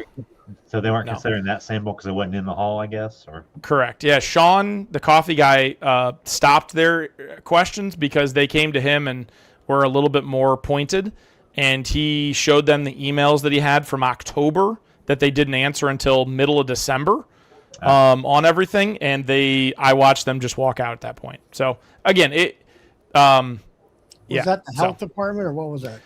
No, it was just the food vendor that has the contract for the building.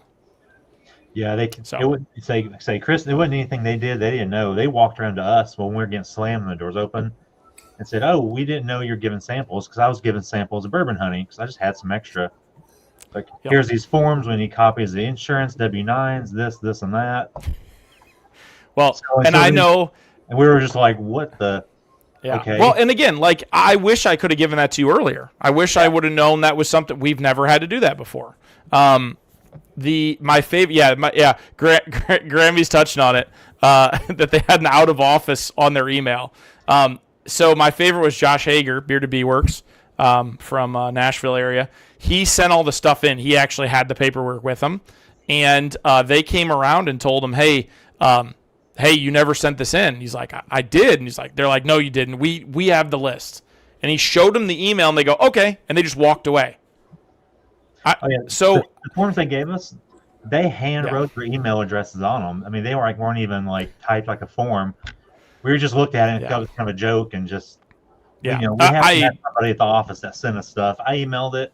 I bet nobody's even looked at that email yet. They're just being a pain to be a pain. All of our honey samples are going to keep people from buying a fish sandwich apparently. So right. So it's all good. I mean, I know it's not for some vendors, but the positive part is to my knowledge, they did not shut anyone down. So that's what I take as the positive. I understand. I'm sure it gave some people stress. Obviously, this isn't like good thing they came. But again, as the showrunner, I look at it and just go, hey, they left. So, so I'm glad everyone had fun. We escaped relatively without any major problems, issues, injuries, etc.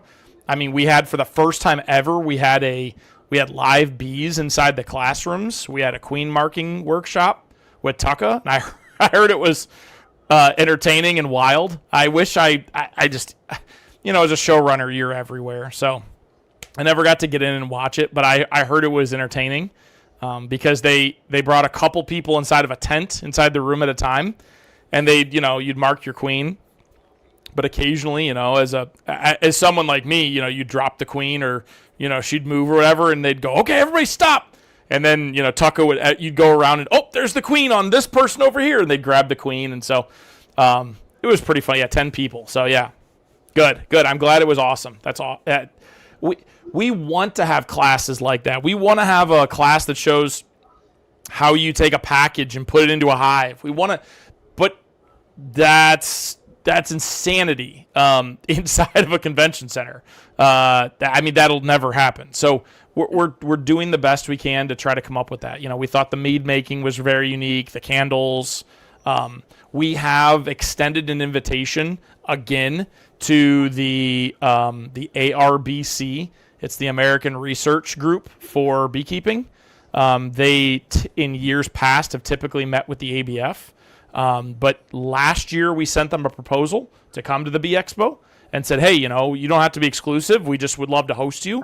A lot of the people come to the Bee Expo who are scientists and universities. Robin and her group.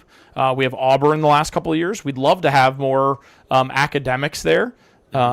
There's my dad is a science teacher, and he has been for a long time, and is a well above average science teacher, and especially in terms of intelligence. And so he and my brother, who's in medical school, sat and talked with Eric from Naroa for 35 to 40 minutes talking about the science behind Naroa. I'm not going to talk to the studies and the efficacy. That's like a whole different thing. But the science behind Naroa is like rock steady. Again, I'm not a salesman. I'm not sponsored. I have no, but again, the science behind it is super great. And so being able to have people like that at the expo would be a huge boost to everyone in attendance. They have their meetings and they talk about stuff that no one in their right mind has ever thought about. And so we'd love to be able to host them. We've reached out and offered that to them and said, hey, you can have your meetings there. We'll figure it out. We've also reached out to the state apiarist group, the national apiarist group, 4 different states. They also meet, and we've said, hey, we'd love to have you at the expo as well. I mean, we even I know Cayman's reached out to the ABF and said, hey, if whatever doesn't work out or you can't find a venue, we'd love to host your meetings at the Bee Expo. And it's not a show up. It's not a, hey, we're better than you. Your thing doesn't work, whatever. It's a, hey, we're one industry.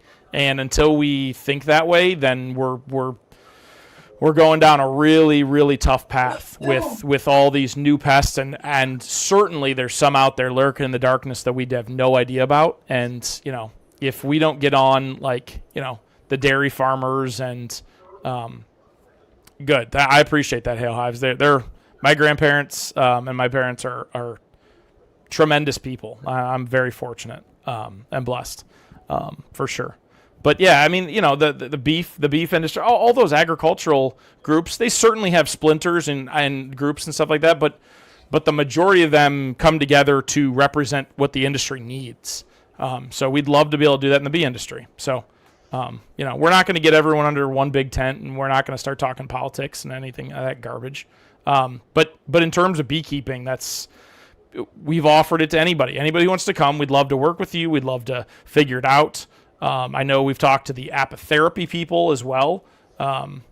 You guys kind of touched on it. We had Christine Jacobson at the expo this year, and her 2 talks were, I can't even say standing room only. Like, people need to have Jetsons cars to float in the room. Her room was packed. Frank Linton, his room was on observation hives was packed.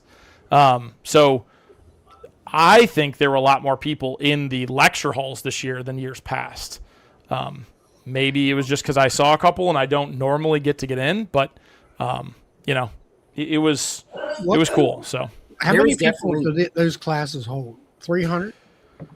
The small room holds, I think it's like 500. So there's 5 rooms, and we split them 2, 2, 1. So the small room is 101. Was that where 101. they announced the honey show winnings? Yep. Okay. Yep, that's 101. That was a smaller one. And then we call 103 and 105, although it's technically 2 and 3 and 4 and 5. But we just call it 3 and 5, so we're not causing brain aneurysms. And so, 3 was full lot. So was 5. So yeah, and they were what, 500 people in there?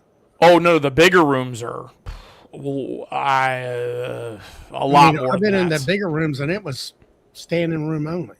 Yeah, those are probably, I'd guess at least 1,000, if not more.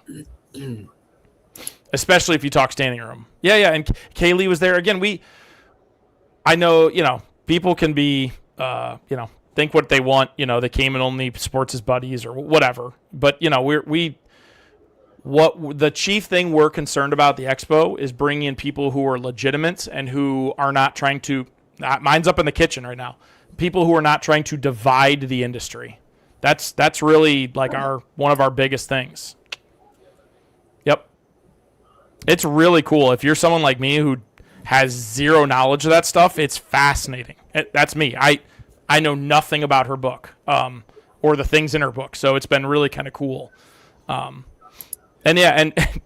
I'll give her a massive thumbs up. She sold out of her book like immediately, and she stuck around the whole time. So, yeah, so she was super cool to meet. So she was actually hanging on to this one. So this was actually, so Melissa had some interest in this, don't get me wrong, and she was thankful that she did win this, but this was actually the book that she had won. So she got a picture and all that good jazz with her. Awesome. But yeah, very interesting. I did listen to, if anybody wants to understand her a little bit more, she does have a YouTube channel called, I think it's The Homestead. No, The Honeystead. Or Honeystead. My apologies. Yes, The Honeystead. And also there's a video that I think it was yesterday, Fred Dunn put out talking to her. It's about a 25-minute video, and she kind of goes into detail. So something worth watching if anybody has interest in that, which it seems it's just a lot of homeopathic type medicine. And then she also homesteads with cattle and sheep and all kinds of like that. And then she does bees. She sells nukes and stuff like that. It was kind of, for me, it's interesting in the fact that when I was growing up, there was a lady next door to one of our farms, and she was part Indian, American Indian. That's cool. And I said, what's that weed pile over there? Well, what it was an herb garden. And she can make all these things of what she has in that book, different medicines and stuff like that. And they really did work. And it was like, now it's a hopping thing, but back, 40 years ago, people didn't know nothing about it. Yeah. But Grammy, I have to say before I forget, you came up and gave me another bottle of your, which one was that? I think it was whatever it was. It was one of your hot honeys, but I think it was the mild. Whatever it was, you gave it to me because you were like, hey, you took the sample bottle. And when I got home, I took out your bottles of honey, and thank goodness you wrapped them in your, bless you, you wrapped them in a paper bag, because I took out that sample one and there was honey all over it. So I am very thankful that didn't make it just into a box. It didn't get on anything. So thank you. So listen, I know a lot of people make hot honey, and I've been talking, I'll put my money where my mouth is. I've been talking Josh Hager's hot honey for years now. I love his hot honey. It's flavorful but warm. But Grammy put me through the whole taste test, and I have to say her honey stands up just as well. I'm not going to pick a favorite, but they were both, because she had at least 4. They were all very, very, very good. Very, very good. So, and Josh just had 1. So there you go. You have 4. He has 1. So I don't know, but yeah, it was good. It was neat to kind of walk around and do that. I know, like, Yes Honey had what, I don't think they didn't have a new flavor. What did they have? They had something new this year. It was like a squeezable something. So you're talking about I think what they called a Swizzler or it's like a, what do you call it, Melissa? Is it drizzles? Drizzles or something. That's what it was. It was like a drizzle. I was gonna say. I mean, they had something different. That was cool. It's like, listen, I'm no one's like mom and dad here, but it's cool to see vendors come back and have new products and better products and continue. And like, I'm not there making sales. I'm not there waxing boxes or anything like that. We're not doing anything. But it's neat to see that the expo that you know, I spend a lot of hours a day put on. I get to watch people walk through there and talk about it positively and sometimes negatively, rightfully so. But also, again, the vendors have a good time, and it's so. Last week is my favorite week, not because I get to go, but because I get to see what I've worked 300 and I have the count right here, 357 days.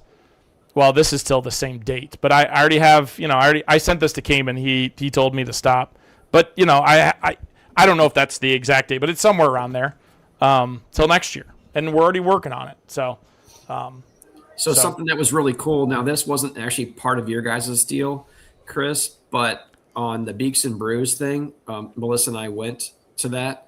Here was something that was really cool, and this is a great idea, honestly. I thought I'm not really a person who appreciates alcohol, but this is something that was really cool, whereas at the Beaks and Brews, this is basically a Melissa, what's this called again? This little luminary. Thank you. I understood it, but I didn't. So all beeswax, right? And they were actually giving samples of mead out in there. We also got this really cool bottle right here of mead, which hasn't been opened yet. But we were going to try to share this with friends so we could taste it. But anyway, I thought this was a really cool idea. And the beeswax of this smelled absolutely amazing. So, you know, I don't know. Dancing Bee was the one that made these little luminary things. So yeah, you got to try my mead just because I know my mead. Try it in a glass and try in that. I'm just curious if there's any like taste, smell, because again, part of your taste is your smell. So if you smell wax while you're tasting that, I'm sure that's kind of interesting. So that's super cool. No, I wondered where they were making those. I saw pictures. I didn't know where it was at. Yeah, Dancing Bee partnered up with Hidden Hollow. So just for reference, we actually bought a lot from them, and I really like the guys from Hidden Hollow. Hidden Hollow is part of Dancing Bee. Dancing Bee is a Canadian company, and again, great products. Melissa and I purchased last year. It's a 3.5. Obviously, they're Canadian, so they do weird numbers up there. Forgive you guys. It's okay. Not everybody's perfect. Do weird numbers with their sizes and all, but it's like 3.5 gallons or something, a wax tank. And Melissa didn't actually do any of these yet, but cool idea. And the fact that they had it paired with some nice meads and stuff, there had to have been a definitely, like you said, Chris, a flavor difference, because these are very, very, have a lot of aroma as far as the beeswax goes. So anyway, just a cool idea for people if you ever like hosting a party or something, you want to get fancy, kind of a neat little idea. So. Yeah, I have to say that for all the vendors who are looking for something cool, I'll say that every time I walk past Simon at Hive Keepers, the new small cassette spinner, that area, I would walk through that area because it always smelled like fresh extraction. every time I walked through there because he was freshly extracting. So it smelled really good. So it smelled like honey and like fresh uncappings. So that was kind of cool walking through that. So not that I want vendors spraying perfume out into the aisle, but like natural perfume, I'm all about it. So yeah. So, Chris, let me ask you this. Obviously, you guys talked a little bit about things you had ideas for. Is there anything that you guys have locked down for certain that's going to be a change here this next year that you can share? We don't have anything finalized yet, but I mean, everything we talked about so far, the honey bar, that was obviously very positive. So we have a couple like small little changes on that. Silent auction, we realized that the internet that we relied on for our new checkout this year was not to be relied on, and so that caused a lot of issues. Luckily, we didn't have a snowstorm problems of coming in that night, so that didn't affect it. But poor Andrea, she had to deal with the stress of that. So yeah. So Clay, again, we are penciled in the same weekend, same location. We do not have anything signed. We're not selling us anything yet. Don't book any hotels, nothing like that. That is all up for grabs. There will be some differences in this year to last year. I don't want to throw anyone under the bus. It kind of becomes a negative thing, like what they do wrong, but there'll be some changes. Nothing where anyone had to be thrown out or anything crazy, but yeah, some changes. And what's, we got a lot of important feedback from some of the vendors who were over by Hilco this year. That's having an L in the trade show is something new. Cayman and I spent days, and I mean days, trying to figure that out and like mock walking through the trade show and saying, okay, we know a lot of these vendors, not everyone, but we know them. And so, okay, if we turn here, would you go through there? Would you turn left? Would you turn right? And like we days through that. Right. Yeah. So I have to say, Chris, I really did like the layout. I think, and it's not a huge deal for me. It might be others, but I really did like the layout of the showroom floor per se. I did like the wider aisles. I did like the bigger end caps for people. Was kind of cool. The seating on the food side was great if you chose to sit down and eat over there. And then also where you had some of your bigger vendors like Hilco having this own door back there, it really worked well. Yep. And I was thinking after you all talked about not having as many dock doors and being able to load out of it, I'm like, this is going to be a nightmare. But honestly, it wasn't at all. I didn't notice. Now, again, I wasn't hanging out back there because that's not where all the fun's at, even though you do get to see Steve back there and chat with him a little bit. Yeah, and Randy, Steve and Randy. All those guys. Yeah, Sometimes Jeremy's back there, but honestly, Jeremy, he kind of got a little bit. He's scooter happy. That's the word we're going with. Scooter happy. I was going to say soft. He really got soft, honestly. I can say this because he's not here to defend himself, but no.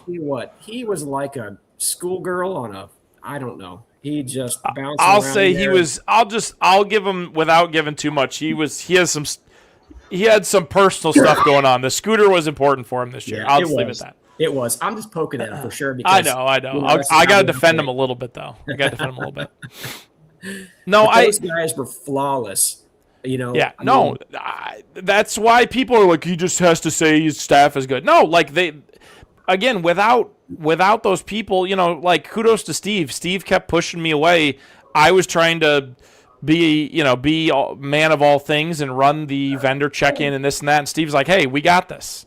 And again, like that's how special is it? And it's, is it that we have staff who will step in and do that kind of stuff? Yeah. Well, hey, a couple times, Chris, Steve was a little bit mean to me, and so was Randy. But you know what? I cried. You probably deserved it. You probably deserved it. I did deserve it. I absolutely deserved it. They told me to leave, and I didn't leave. I have a thick head. They told me to leave. I cried for an hour. I was good. Yep. Now they're basically like your best bouncer friends now. You know what I mean? So, guys, great job. I have to say two things. One is if anyone's looking for a lanyard name tag like just sniper. That's Randy. Randy could see people from a mile away. I'm not going to throw names out because again, but Randy would come up to me and go, be like, "Hey, did you see this person at the name tag?" I was like, "Get him." And again, we're lucky to have that. I have to say, in the stupid carts through the lobby, again, would it be way easier just to have them? Yeah, but the first time somebody breaks one of those glass doors, and I don't even want to know how expensive that is. That's between the glass door and the threshold. It's what a nightmare. I wish we could just let people go. Now the cool thing, and I'm gonna keep pointing at you guys. The awesome thing is that if we do South Wing B as well, there is a large overhead door in the South Wing B lobby that goes from the trade show to the hallway, which is at the end of the classroom hallway, through an overhead door out onto the porch is what they call it. So if we do that, that's a whole new logistics for us. So hold on, it's a whole other door. The South Wing, that's the facility that we are in. So South Wing is like where you come in the main gate. I forget what gate number that is. Yep, South Wing is South Wing is actually all of this. Okay. So this is where you enter with your tickets, and here, this is the room that the Farm and Garden or Home and Garden show was. Mm-hmm. We typically use this. This is our space. Okay. Next year, we're hoping to use, well, good Lord, this space will be ours. Wow. So this door, I've never even looked at this. Yeah, it's right there. So this door, there's a hallway down here, and then you can come out. It doesn't matter. There's an overhead door there. And so people can come out that way, and so that will help with the carts. Again, obviously, they're so nice to have, and obviously John, John's amazing to provide those for people. But, it's the carts. So we even thought about putting broomsticks on them, but we're too many people would just get taken out by the broomsticks, But then you couldn't get through the front door with them, so. Yeah, there are people out there that would figure out a way, Chris. I promise you, they would be doing some really silly things to. Yeah. But yeah, you guys talked a little bit about plants before I got on too. Sammy, the plant man. If you didn't get to talk to Sammy, you missed out. I still don't know what accent he has. He has he's from South Louisiana, and to try to understand that man on the phone is very difficult. He has a thick accent. Apparently Ohioans have accents too. I don't hear it. I don't know I have an accent. Apparently I do, but yeah, his accent is crazy thick. But yes, plants in January, that is tough. But if anybody here got to watch Sammy's talk when he first sent over his presentation, I was like, hey, this is 250 slides of unbelievably detailed information on honey plants from around the U.S. And he's like, yep. I was like, okay. And so I didn't get into his class, but or into his talk, but he is a very nice guy. He's super honest. If you're near him, I highly recommend you go to his greenhouse. I think it's called Sammy's Plant World, which is hilarious. And, again, it brought a new – I saw tons of people walking around with plants. So, it broke up the all the, wood stuff I see, all the, wood boxes, a nice little plant every once in a while. So, yeah, it's just a risky time when you have all those plants fleshed out like that. People, I hope would have exercised enough common sense that you need to keep those plants in some sort of greenhouse unless you are down south, because I promise you some of those plants would probably bounce back, but taking them from a foliage down to a sub-freezing temperatures like we're having would potentially cause some issue, especially being so young. So hey, Chris. Yeah. So with you possibly doubling booth or Vendor Hall space, overall space, are you guys thinking about adding an extra day to give people time to get all their bodies drugged through all that space? or maybe making a whole day, or just to not wear everybody out, or it's all being considered. I think I'll give my 2 cents on this. And again, this is something our team's talking about. My input is that if we end up doing, we've talked about adding a day or two of lectures and or workshop opportunities that precede the vendor hall, and maybe still have some talks and stuff. We jam those 3 days full. And so if you add a little bit more time beforehand for talks and stuff, my thought is that there's a potential that people would get through the vendor hall quicker because they're not necessarily as worried about going to talks, because they might see a talk or two or a class beforehand. And so, that's something that we've discussed. We've also other things we discussed. We'll take a page from Banana Ball. If you're not familiar with Banana Ball, they're gonna rapidly pass the MLB if MLB doesn't get their heads out of a ball bucket. Mm-hmm. I am fascinated with good visionary entrepreneurs. So, Jesse at Banana Ball, Gary Vaynerchuk, Walt Disney. I'm a big theme park person. But anyways, what Jesse's done with Banana Ball, they have, what is it? They have like... Fans first. Fans first. But I was going to say, they have like I think they have like 6 million people apply for 1 million tickets. It's something like that. Just give me those numbers. It's something like that. So we've talked about doing something like that for the workshops, where instead of saying, hey, at this time, go, maybe it's like 1 week where, you can enter your name and then we draw names and maybe we have a fun like live chat with it. Who knows? Whatever. I don't know how that works. But where basically, we say, hey, there's 15 spots available. We draw 15 names. You have 1 day to respond. After that, we go to the next and the next. We are talking about that because it's tough. That is tough. We understand people can't make it this time or that time or this time or that. We get it. We totally get it. It just adds a lot more logistics for us. But there's a lot of things that add a lot more logistics for us. So, but again, we don't go as far as Jesse does yet. But obviously, that's certainly something we do talk about a lot. Is what's the best for vendors and attendees, and we try to balance that as perfectly possible as we can. So that's definitely something we've talked about. Clay,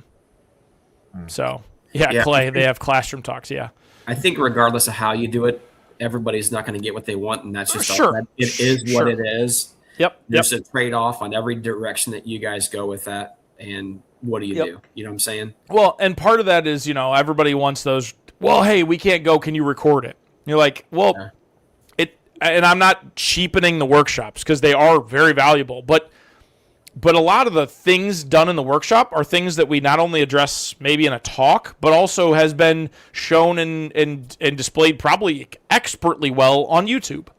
The benefit of coming to the expo and seeing it in a workshop is you have like one-on-one help. So a video doesn't really help you that much. That's my opinion. Does it help you some? Maybe. But like the workshop works because it's one-on-one. Yep. And Grammy, monorail system around the... Listen, don't... I can dream. We're working on it. So Walt Disney. I hear people think I should probably put these in my background. I am a massive Walt Disney fan. I'm a massive... I think the man... He was a human. He's not a god. But I think the man is, there's certain individuals that come along, him, George Lucas. I mean, without George Lucas, we wouldn't have like action figures, like what's that called? Movie themed action figure. There's a word for that. 32 PPO and all that. Well, no. Like there's a word for it. It's like merchandise from films. There's a word for it. Anyways, like George did all that, so it's those. What we're doing No, I did not see the Mickey backpack. And she's going to kill me, and I forget her name. But there's a woman who always has the Harry Potter icon on YouTube, and she's going to kick me in the shin. That's fine. I saw her 600 times at the expo, and she'd always say that. I forget her name. But, yeah, I mean, again, we're always trying to figure stuff out. That's great with Queen. Yeah. The Queen workshop was definitely kind of it was definitely a roll of the dice. I mean, I personally don't know Tucka. I know Cayman had met her, I think, at least once or twice. But, again, it's not Corey Stevens. It's not someone that's on our staff. It's someone who's outside our realm. And so it was exciting to have Tucka come in and do that workshop. And thank you, Clay, for that, for your input. I've heard great things. So. Tampa, it's raining lizards. Yeah, that's right. I forgot about that. When it gets cold. Yeah, it ain't raining lizards in Ohio. It's raining snow. So, hey, Chris, there's a gal actually that's in Missouri here. Her name's Anna Buckley. She actually won Best of Show, I think, as far as the honey show goes, and won several awards. Okay. But anyway, that was one of the things that she actually posted today about was the fact that how she was able to get a kind of a one-on-one lesson about how to handle queens. She said she's always been reluctant with that. So something like that was definitely very cool. But again, like you mentioned earlier, that is absolutely one class that doesn't matter if you record it. You can get some verbiage to talk about it, but that's something you really have to go hands-on with because you can only explain it so much, and that's all there is to it. Oh, yeah. Like the people I know, I'm sure each of us have people who know exactly how to handle queens and have watched a YouTube video. I have a couple people. And, they're like, oh, yeah, you just, you grab and then you move from this to this and then you have it. And I'm like, yeah, okay, watch me, and pinch. You're like, well, it's over. It's that cool experience. So, Grammy, you got to stop. We can't bring Disney World to the expo. You're going to, send me into a week-long thing about trying to bring, they have those mall trains, those little, could you see Cayman being the conductor of that? Oh, gosh. Look out, world. Your insurance oh, my goodness. Not like you. No.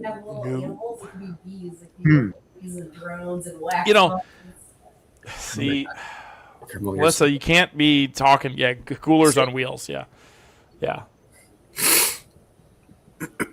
But yeah, we found a good partner in Louisville Tourism. I know there was some hiccups there, but more or less they represented our group really well. And the best part is by us partnering with them this year, we had selfishly, our staff had this amazing dinner early. I know not all of our staff was there, but the staff that was there Monday night, we had an amazing dinner at Joe's Crab Shack downtown on the river.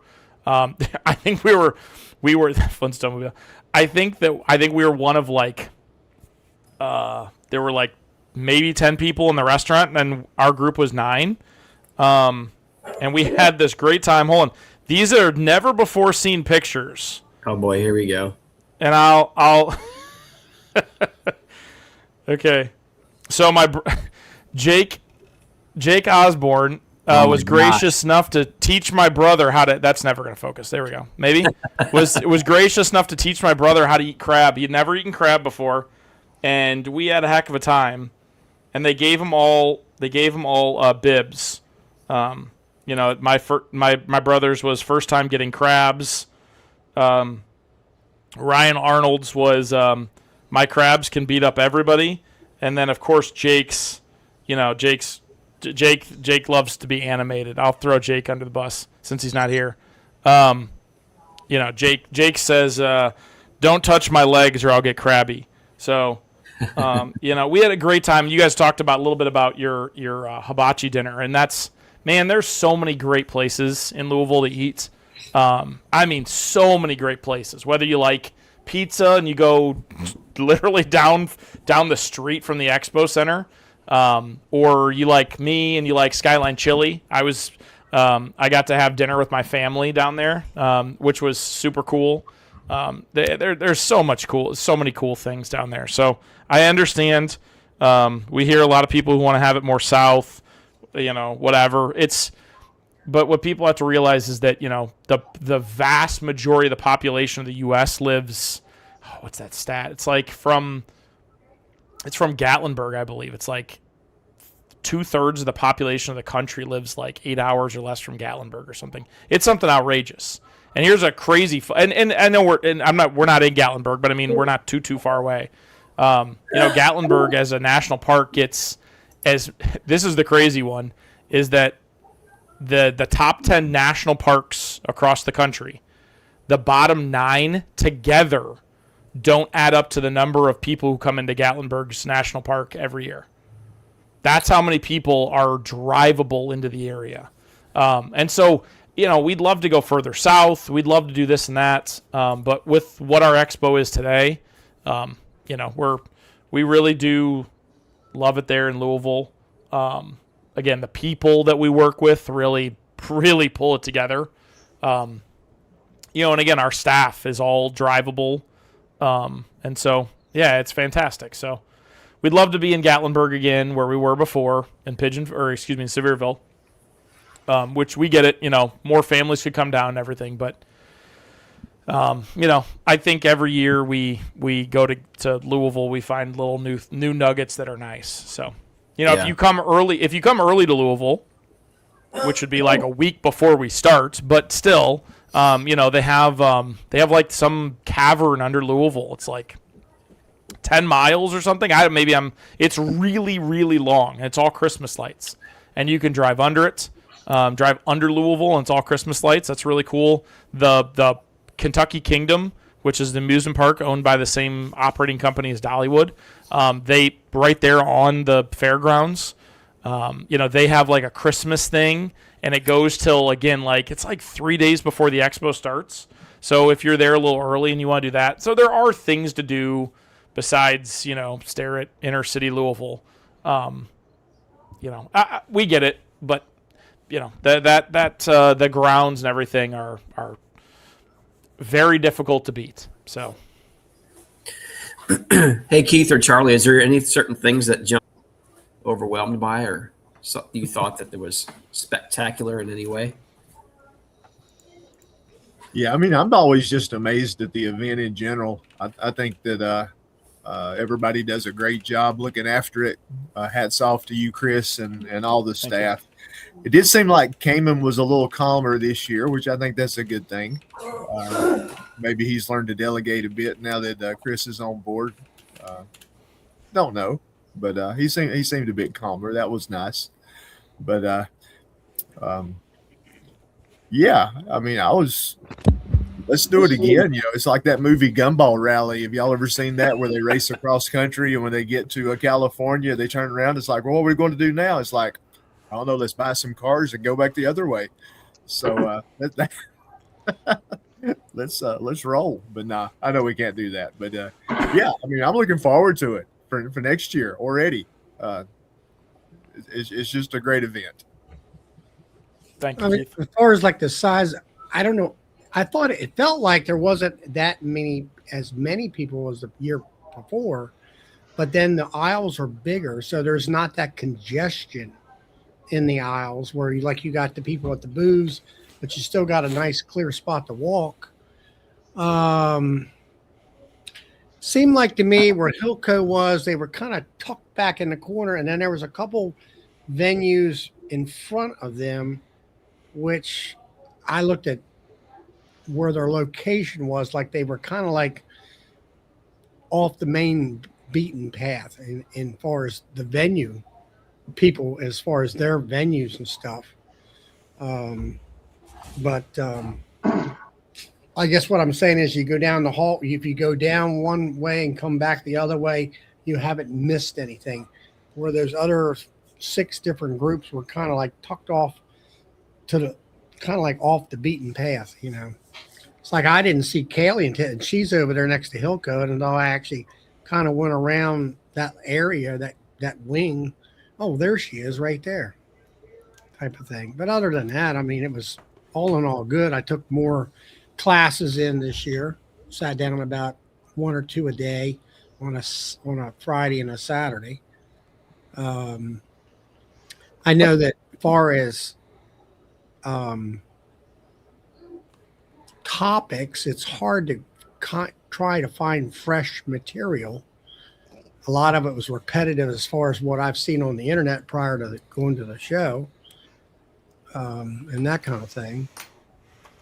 But, that's hard to find and all that. But all in all, it's good. I mean, the big thing for me is like our Wednesday night No Life Beekeepers dinner. We get to meet people like Todd from out in California. It was 3 years before I ever got to meet the man. That's this year. We finally met in person. Things like that's important to me. And then we had I have a wonderful time every night of the week. We had a different group of people going out to dinner after the shows and stuff. And that was very, that was really nice to do that and all that. Something that, I don't know, Chris, I mean, you got any, where do you send the suggestions for speakers? You can just email me. Yeah. Yep. And we do the best we can to, send them over. Now, I got a new science person out of Minnesota that she's going to be speaking at our club meeting about queen management, not queen rearing, but management and the relationship of the queen to the hive as a whole. And I think that's a subject that I've been researching it myself for the last couple of years. Understanding it better is what I guess you might want to say, the relationship of, if you want great honey production, the age of the queen and all this kind of different stuff. And she speaks on it. Hopefully she speaks as in depth as much as I think she's going to do. That would be I think it's like we talk about mites all the time and we're so sick of it. And I think for me, trying to get information out there so you can do better with your hives, that you can keep them alive through the year and multiple years and stuff. So I'm hoping that what she talks about is going to be good. If it is, I'll email you. She's a doctor in Minnesota. Yeah. No, please do. We really do listen. I know a lot of people, well, I suggested this person, and it's, again, I will say you, as in anyone who's recommending, is you have to realize, it's this is Cayman's baby. It's not mine. And we do our darndest to make sure that no one's going to come in and tear down a part of the industry. That is, we've had it happen before, and we were like, oh, with more than crap, but oh crap. And so it's hey, listen, Hail Hives, we brought over that bloke from the UK this year for that. No, I'm just kidding. No, that quick aside. So Lawrence finally was able to get his hands on me on Sunday. He wanted to interview me all weekend long.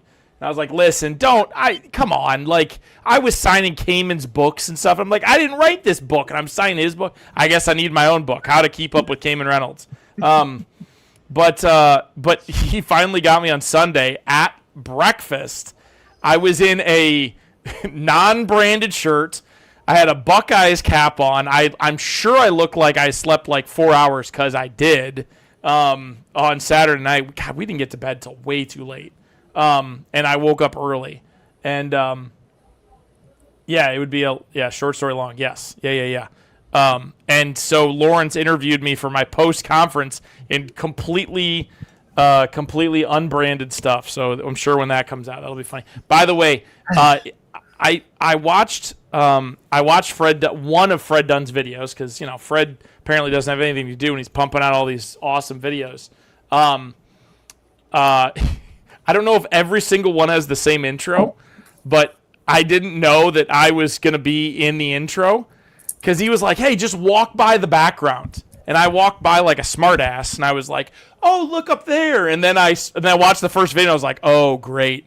I'm in the intro. So I was like, please don't be every single video that he puts out. So if you've watched the intro and it's the same one in every video. I've seen it. God bless it. I mean, the thing of it is, Chris, is like you're talking about the educational part. Yeah, it's the same as a president of a local bee club here. It's the same issue. You have your beginners and then your intermediates. Yeah. Not so much your advanced in the because they don't really come to the meetings much anymore. Sure. But trying to get that happy balance. And it's like I'm in that intermediate to advanced in my club, and I had to, as a past president and still on the board of directors, I says, you're all rinse and recycle about all your information every year, and you're always catering to the beginner beekeeper constantly. I said, what about us folks who's been at it for 10 to 15, 20 years? Yeah. Where are you going to bring a speaker in at our level? And that was like the one lady I'm talking about Queens. I said, look, everybody, and if there's 50 people in the room, maybe 5 wants to do queen rearing. Yep. But everybody in the room should know how to manage the queen within each hive to make that hive not make. Hopefully, you'll have 100% of your hives get through year after year after year. Because me and Williamson, what's his first name? Ken. Ryan. We're talking about that. Where he's had 100% success rate for like 3 years in a row because of his queen management and stuff. Now there's a guy right there. Now there's a speaker for you. Sure. He does quite a few different talks and stuff. Yeah. Well, I will say at that different levels. Sure. Well, and I will say that, Cayman's just a YouTuber. Why would we come to his conference? The ABF exists. The commercial guys go there. Why would they ever come to the Bee Expo? And last year we saw a couple, and then having someone like Ray Oliveras, who honestly I fangirled over because I've had Saskatraz for 5 years and I've loved him. And he's a very gracious guy, and he took time and talked to me and everything. But having those kind of people, not just Ray, but to your point, Charlie, we've had a lot more commercial guys, especially this past year, who skipped the ABF altogether, and they came to the Expo. And so I think you are correct. We will continue to see that grow, and especially if, again, hopefully I'm not breaking this news. Listen, there's so much industry news that goes on behind the scenes. I am told that the ABF is switching dates. God, I'm gonna get grilled. Yeah, but I've had a couple of friends of mine within this community right here that went to ABF on a grant program. Sure, and sure. they went down there, and he said, and I asked him, I said, "What's it like?" And he said, "It ain't nothing compared to the Expo." What I'm getting at, Charlie, is that we're hoping that the more commercial facing people will come and give those lectures you're talking about. Okay. Like for those that didn't know, Blake Shook was at the Expo for 5 hours total. And he gave a talk and was on a panel and had a book signing. And that was it. He was at the ABF, he was there and he was gone. So and it's not just about Blake. It's about all of them. We had multiple Sammy the plant guy, he was there.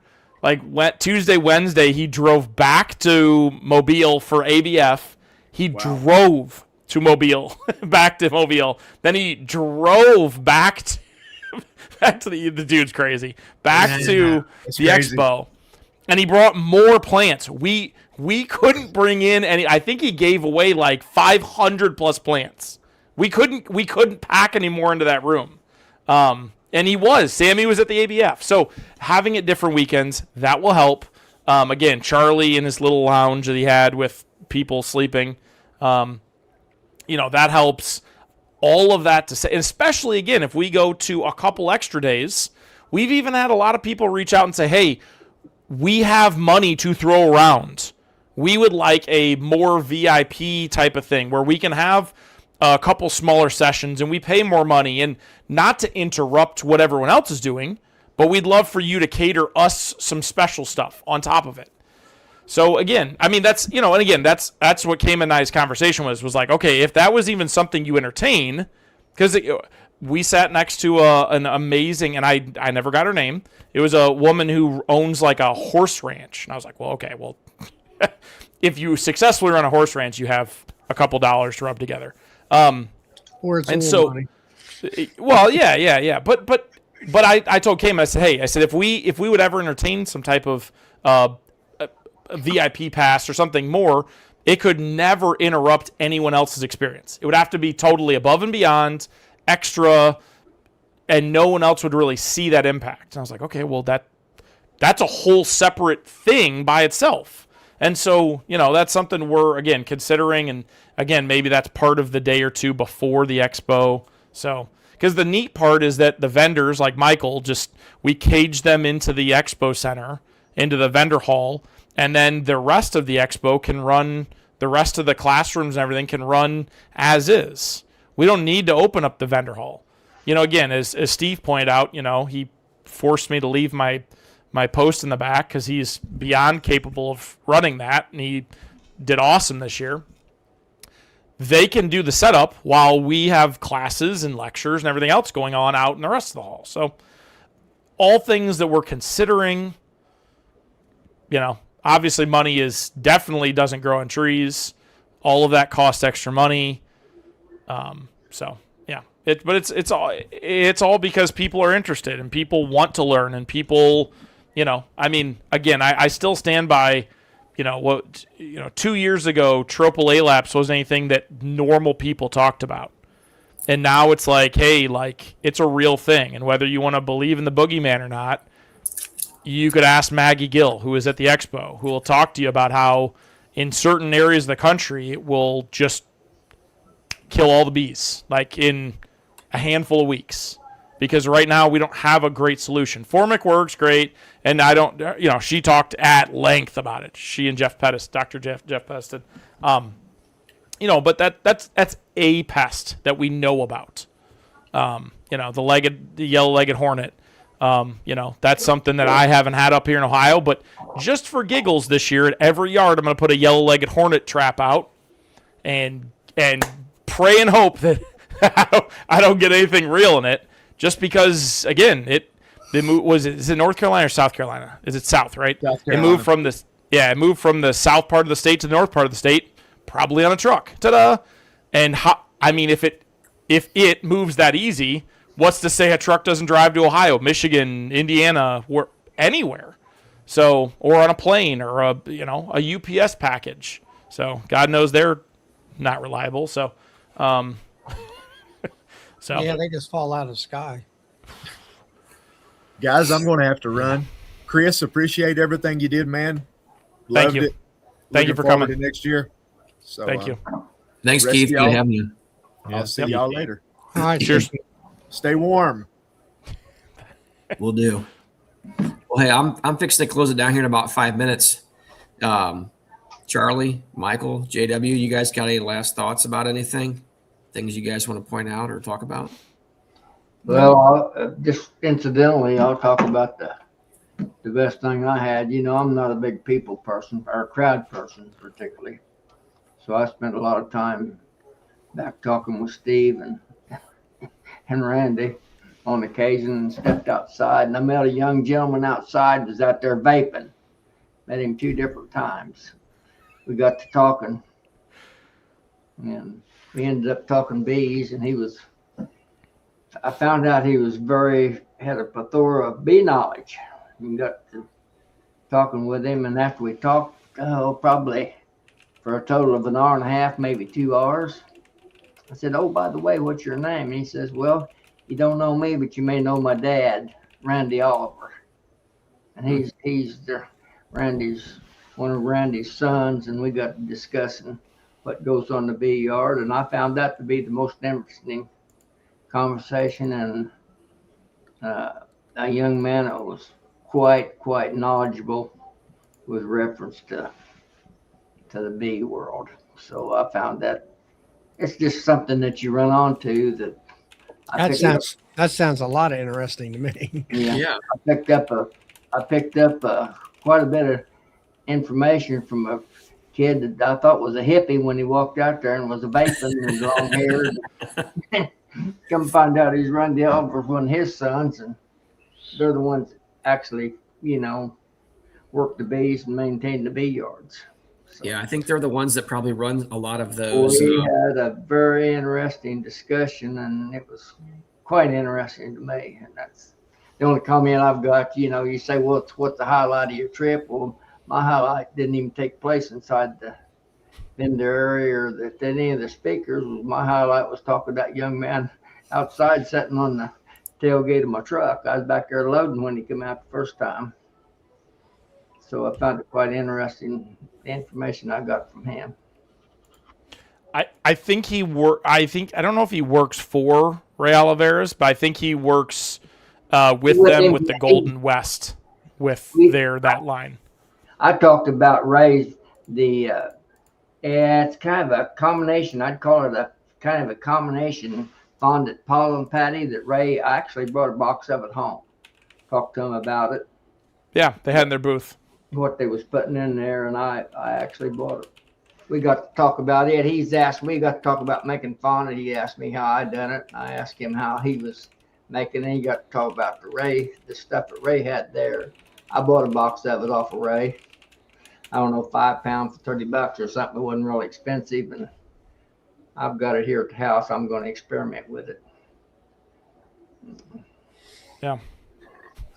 But quite a knowledgeable young man. He kind of, I know his dad's quite knowledgeable and has that's done a lot of bee work. The boy also has too. He's learned a lot from the old man, so I can tell you that. Very knowledgeable. I was impressed with his beekeeping knowledge, practical knowledge that you could apply, from in your apiary. Mm-hmm. Sometimes those little one-on-one conversations are honestly the highlights, and I've had those before myself, where you just had a one-on-one with somebody you don't know, somebody you do know. Well, he's probably the most knowledgeable practical beekeeping conversation I've had since the first time I talked with Kent Williams. And that's been several years ago. But he struck me as a young Kent Williams. He really did. Mm-hmm. I was impressed with the young man. Don't even know now. I couldn't even tell you what his first name was. He's at Oliver. So yeah, gosh, I talked to him at Ray's booth several times. I can't think of it either. Yeah.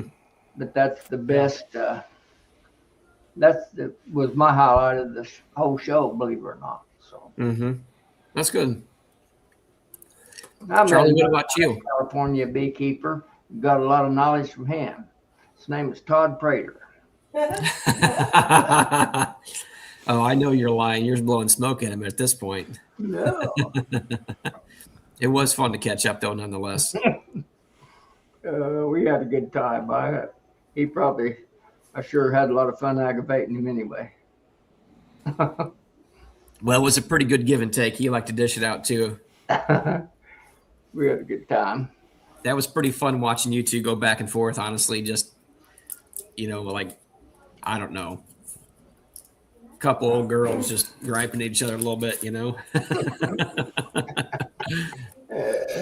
Charlie, what about you? What kind of final thoughts do you have about everything? I mean, I don't know. I had a lot of fun. The honey bar was a nice addition and that kind of thing. And it was just very nice, all in all, really. And that kind of thing. It was nice the fact that the flower garden show didn't there wasn't any conflicts there whatsoever. And all that, and they along with that was parking and stuff of that nature, and but all in all, it was a good show. All in all, very very well ran, and yeah, I had a lot of fun. My main thing is that I had to make myself slow down and go from vendor to vendor and look at what they had to intentionally to see what they had to sell, or maybe I would find something that I would be interesting in, and that kind of stuff. That was one of the things. Sometimes it was like by Saturday afternoon I was pretty tired. I was ready to be done, but other than that, that's about it. But I'm ready for next year. Yeah. Charlie, you mentioned something that kind of resonated with me when you talked about slowing down and looking at each one of the booths. I'll tell you one person who does a very, very good job, and everybody kind of knows this. Anybody who watches Fred Dunn, and if you don't know what Fred Dunn is, all you have to do is look just a little bit and you'll find his videos. But Fred Dunn does an absolute fabulous job of interviewing each individual to the best he can. of these different products, and sometimes he doesn't go back over the same ones like from last year to this year. So you can go back on his channel and find some from last year, find some new ones this year, and he'll ask some of the questions too on there that are tough questions for him, and see how they respond and answer, because he genuinely trying to get solid information out to each one of the individuals. So because I've been home here the last couple of days not feeling well, I've been able to watch some of his videos again, being bored and just kind of. I as a creator myself, I get very impressed with his videography work. I mean, of course, he has been or still is a professional photographer, you know, weddings and things of that nature. He has that eye for, you know, like with Chris, you know, in front of that and adding all that together and coming in at an angle with the building, and just, it feels like you're walking within the building where he's at. And I seen his camera gear. All it was a frame with a cell phone in the middle. And I'm not sure whether it was lights or just sound bars or whatever on either side, or just handles. But he did a wonderful job with a small amount of gear. Yeah. And and I was impressed with him. But I think, you know, he does interviews a lot, so he has the technical expert on how to ask questions, you know, and stuff like that, you know, have an idea what to ask these people and all that stuff. So, but yeah, like I say, I slowed down and checked out a bunch of different stuff. There was things that I was going to pick up I forgot about, and I'm walking by the like Blywood Bee Supply, and he had some Honeybee Go, and I'm like, oh, I forgot to put that on my list. And I grabbed 2 bottles and said, put it in his bag, you know, and that kind of stuff. There wasn't much that we actually, Charlie, we had not bought out of pocket. I'll say that. We ordered, pretty much talked about our goals for the next year and what we were to do. Pre-ordered most everything, which is very convenient from vendors. So when they put out the pre-orders, and I'm not even saying you have to do deep discounts on it, because at the end of the day, let's be honest, guys, if these vendors aren't making some kind of money here, unless they're doing it as a promotional type. Yeah, I did have some. I did have some pre-orders. Yeah. And stuff, but I bought some. I went to Strong Microbials, and you know, I've been talking about trying to. I said we all talk about mites, but what are we going to do for the bees for viruses and viral loads? And I was researching their products, and I'm looking at, you know, it's for me, it's about super strong hives in the spring, making those bees so they can make honey for me and stuff like that. And so I talked to Turpin. I know him from. Got to watch out for that John guy. He's sketchy. Well, I hope he watches this, because I love just to give him a hard time. You know, he's a Marylander. You know, I said, now look at here now. You know, he actually spoke at our club meeting when he first 10 years ago, and he was a stammering and a stuttering, and he did not know what to do. But anyway, I got some of that company came out with a regular, you know, 1 pound pollen patty with their ingredients in there. Yep. And I said, okay. And I've had a friend of mine used spirulina 10 years ago. And I'm like, what is that stuff? Because you didn't hear nothing about that kind of stuff. And it was talking about brood ring and all the other good products about it. So I bought 20 pounds of it and to see whether it's going to work. And then when it comes to pollen patties with Global through Cayman, I mean, you can't beat the price there. That's the best there is. I mean, nobody can beat that price. And last year I bought a bunch of it. I still have some left. So I'm going to run both products in the hive in the springtime this year, within probably starting here in the next couple of months or weeks, I mean. And yeah, I bought some few things that I wanted to talk to the vendor first, and then, you know, get it and then experiment with it and stuff, and that kind of stuff. So those were like table purchases, because I'm not sure what I wanted to do. Then like Formic Pro or something like that. Yeah, you're gonna go to John. John's probably got the, you know, pick it up there. You might get April Guard or something like that. You know, those types of purchases are prepaid, you know, ahead of time and that kind of thing. I mean, this year I didn't need frames and different things of that nature like I did last year. So, some years you buy a lot of hardware, I'll say, Yeah. and every year you're always going to buy miticides. So, that's and that kind of stuff. So, It is. yeah, that's kind of where I was at this year. It was just miticide and some small hand objects.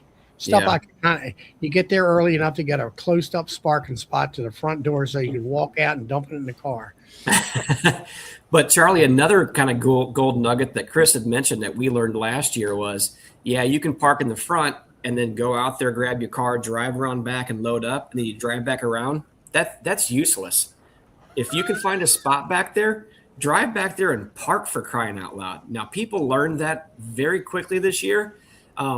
Maybe the person in the F-150 didn't quite figure out the whole lines in the parking. I don't know. space. There was a white pickup in the back there just sitting there. And I said, are you going to sit there or drive? Right. And then there's some other lady over here in a minivan. I'm like, all right, get out of my way. I'm trying to go to Hill's ramp there. Charlie, you just need you just need a truck with a brush guard. That's all you need. Well, I got a minivan. So I went through both of them there, and then I seen Hilco's John's pickup truck there, and I backed on up there. And I had my friend Robert with me, and he had bought a bunch of, say, 440 packs of pollen patties and glassware, and I got my Formic Pro. And I mean, yes, I did go in the back, but I didn't want to lose my spot in the front. Right. You know? Charlie, I don't. You said pollen patties, but I used Strong Microbial's fondant when I don't know if they actually ended up releasing it. I don't know if they still have it or not. But now they have a fondant with super fuel in it. Yeah, it's about a pound patty now. Yeah. So I used them up here in Ohio, and I eat like nothing scientific. My bees ate them. A healthy colony ate it. So that's how I'll phrase it. I mean, well, the thing of it is, we got the master of pollen patty making or fondant making, and that's Matt at Sandy Valley Honey, and I got 40 pounds of it sitting here. I put it on, and it's cold today, and we're going to have cold weather, and the high will be in 32 for the next 7 days. Yep. So I went out there, and you know what? I'm glad I did, because I had 7-8 frame clusters in the top of my box. Yep. And I won't say they were out of food, but I'm glad I laid like a 3-pound patty on top of that of Matt's stuff. Then I had smaller highs and nukes that I put the 1-pound patties that he had made up. And but I did find some out there that, and they have blowed through a lot of food here, and it's early this year. I think Matt's going to save me on my, as far as starvation goes. I might have to go to Strong Microbials and buy some of that pollen or these fondant patties. Just don't give John any compliments, because his head can't get any bigger, so it won't fit in the front door if you give me more compliments. Yeah, but John's a troublemaker. Oh yeah. But no, I mean, when it comes to definitely there's you can, like we said in the other video or other chats we've had, you can save, and then there's always the ones about you can't save enough to pay for the whole shebang, and I'm like, well, no, you can't, you dummies. That's just it's a come on type of thing to come to the show, I guess you would call it originally. But sure. The fact of the matter is, we get to see each other. That's what it's about. And for me, I get there a day sooner so we can go to the party and all that, because I have a travel day. And it's a vacation for me. Sure. I love it. Well, listen, Charlie, if you buy, I don't remember who was that? Jake Osborne bought, I think it was the 200 gallon. Gosh, who was that? Somebody bought Jed's 400 gallon. I know. Did they really? He told me. Yeah, somebody bought the 200 and the 400. So Thorn? Yeah, Thorns. Yeah. And I only know that because I'm friends with Jed. About that great big one that you had to tippy toe up till you looking into it. I mean, sold that thing had to be $10,000 or more. At the show, I don't know the pricing. At the show, he sold both a 400 and a 200. So just as someone who has shipped has paid for freight from Wisconsin for my my extractor, which I found out is one of 5. He's only made 5 of my extractor before, which I told him, I said I won a lifetime guarantee on something so small he's made. But I know freight is not cheap, and so I can only imagine having freighted a 400-gallon double-jacketed tank. No thanks. No thanks. I can only imagine how expensive that is. Yeah, which, by the way, I'm sure went in there on a fork truck. You know what I mean? Yeah. Yeah, Jed's a magician with the jack. I gotcha. So he's a magician with those jacks. Todd has a comment that I've heard here a couple different times, actually. And hey, let's be honest, you could absolutely use this thing just for that. I'm just saying. I'm sure it gets warm enough. Yeah, I'm sure you could crank it to 120. Cook your insides. At 120, you're going to burn your skin off. 104, that's in a hot tub is really good. But yeah, I heard this a couple times, which I thought was funny. So he did have some really cool stuff there, and I'm telling you honestly, if anybody's looking for what I would say is not even lifetime, probably more like couple generation type equipment, he definitely has that. Melissa and I actually, that was one of the things that we had on our queue that we didn't pre-order was another creaming tank, and we were talking about it back and forth to see what that looked like, and we had a budget in mind, and we definitely hit the peak on that, I will say. But like was said, when I went over to talk with Jed the first day, we kicked the tires on a little bit. Melissa finally, because Melissa was in the honey showroom prepping for 4 hours, no lie, 4 hours, which she took 9 ribbons out of 23 entries, by the way. 4 hours. Yeah, prepping. And first of all, it wasn't the line moving in because she got in there fairly quickly. And I went back and checked on her a couple times to make sure that she was good. And if she needed something, I was trying to somewhat pay attention to my phone, She gets really lost without me. It's like a little puppy. It's cute. Love it. Whatever. She doesn't stand alone well, Chris, She just needs me to pat her little head. I'm Switzerland on this. I've learned from Cayman and Laurel. I'm Switzerland, baby. Oh, man, come on. You got to help me out here. But anyway, we went something to throw, I would. We went back the second day, and maybe it was, I don't know, went back there a couple times. And then, because I knew I wanted one, but just trying to figure out the best scenario. So anyway, went back there and said, okay, here's the deal. And I'm like, I said, if I'm going to get this, I want to get it because I don't want to pay for shipping. It's probably going to add a couple $100 to it. Anyway, I said, are you going to be going to the Midwest Honeybee Expo up in Wisconsin in the first weekend in February? They said yes. And I'm like, perfect. I don't need it today. And honestly, I don't even want it. And I'm like, will you give me the same price as what you're dealing with here? And he goes, yeah. He goes, if not, I'll just ship it to you. And I'm like, either way, fine with me. So we actually will get to pick up that cool new piece of equipment, I think, in I don't know, a few weeks. So what do you he definitely has some really well-made stuff. I'll say that. And also the electronics and motor that he uses is very smooth operation stuff. So I'll compliment him on this fact alone because I witnessed this. So I have an uncapping tank. I have one of his extractors. It works great. It's not the cool fancy computer one, although I've begged him to switch mine out. But I watched. So to Steve's comment, I watched him drop. It wasn't him. It was the person who bought it. One of his biggest extractors. It was either last year or the first year we were at Louisville. Dropped it off of a pallet jack, just so that's not like real high, but high enough for an extractor. Dropped it, just boom, no dents, no scratches, nothing. And I mean that thing was moving through the trade show, and somebody just knocked it on side, nothing, not dented at all. So I told him I wanted to have a scratch and dent sale, and he said, "Good luck denting it." So I didn't feel strong enough to try. I didn't have a monkey wrench on me, but if we see you rolling here next year with a 2-pound or 3-pound sledge, we know what you're up to. Yep. And I mean, listen, it's I'm a person, we have our favorites or whatever, but I have a couple Hilco things, I have a couple things from here, there, man. I really try not to play favorites because the people we have at our expo, again, we, to the best of our ability, vet And when we find out that someone doesn't hold up their end of the bargain, they're just not back, period. There's no ifs, ands, or buts about it.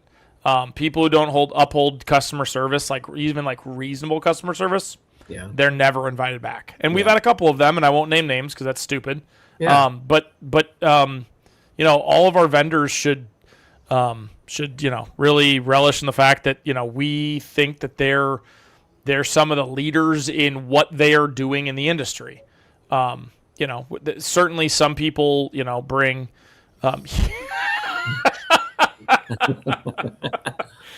Certainly some people, are bringing, just wax boxes and stuff. And that, I don't want to say it's a dime a dozen, but a lot of people sell wax boxes, and that's great. Mm-hmm. But, the people, such as Michael, who are selling us product that is special and, something that not everyone's selling, his product is not the same as what Acorn is selling or Hilco or whatever. And so, those are, if Michael ends up shafting somebody several boxes and we got to hear about it, there's a good chance that we wouldn't invite him back. So, sorry. And that hasn't happened, for the record. I'll say that, obviously. No, we're very fortunate that we have so many great vendors in the bee world. And what most people don't realize is that 6 years ago when Cayman and Laurel started this, there wasn't a national bee market. I mean, yes, did the ABF exist? Sure. Yeah, of course. They've existed since the dawn of time with the dinosaurs. But I'm sure they didn't like me saying that. The ABF's been around for a while. But nobody's been doing it like Cayman and Laurel started, which was bringing vendors in to sell product. And what a lot of vendors have had to learn, specifically like Man Lake, is that, hey, there are companies out there who make as good, better products than what they sell, and you need to be competitive. Yeah. Beekeeping has been, what'd you say? Well, I heard that they had to really drop their price on some pollen patties there right at the end of the show. I know nothing. Switzerland. But like that's the biggest learning curve a lot of vendors have had to learn is that, in my area here in Ohio, in around Toledo, there is a singular reseller. You can go an hour and a half north of Detroit to get Daydance. You can go 2.5 hours to get to Happy Acres. I can go almost 3 to get to Greg. There's nobody really around here. Yeah. And so what happens is these mom and pop shops, which again, like I know Michael when he went to, I think it was Texas earlier this year. Was it Texas? Because I recognized a couple of the people. There's 20 different places I have never heard of, and I've been at the TBA before. Mm-hmm. But that doesn't mean they're bad. It just means that they probably sell supplies there locally, and hey, they have a great support. They support their local people when they need something. They have it great. They don't want to ship in from John Hill and Man Lake and whatever. And so that's where a lot of these vendors have to realize that bringing in the 100th company that sells literally just wood boxes, that's not beneficial to anyone. And so we're not. It's not a diss against those people. It's just we've had so many people. We had a woman who just sold T-shirts. They were cool, but like almost every vendor sells a T-shirt. So those are the people who get unfortunately kind of washed out in the mix. So that's why we have so many cool people.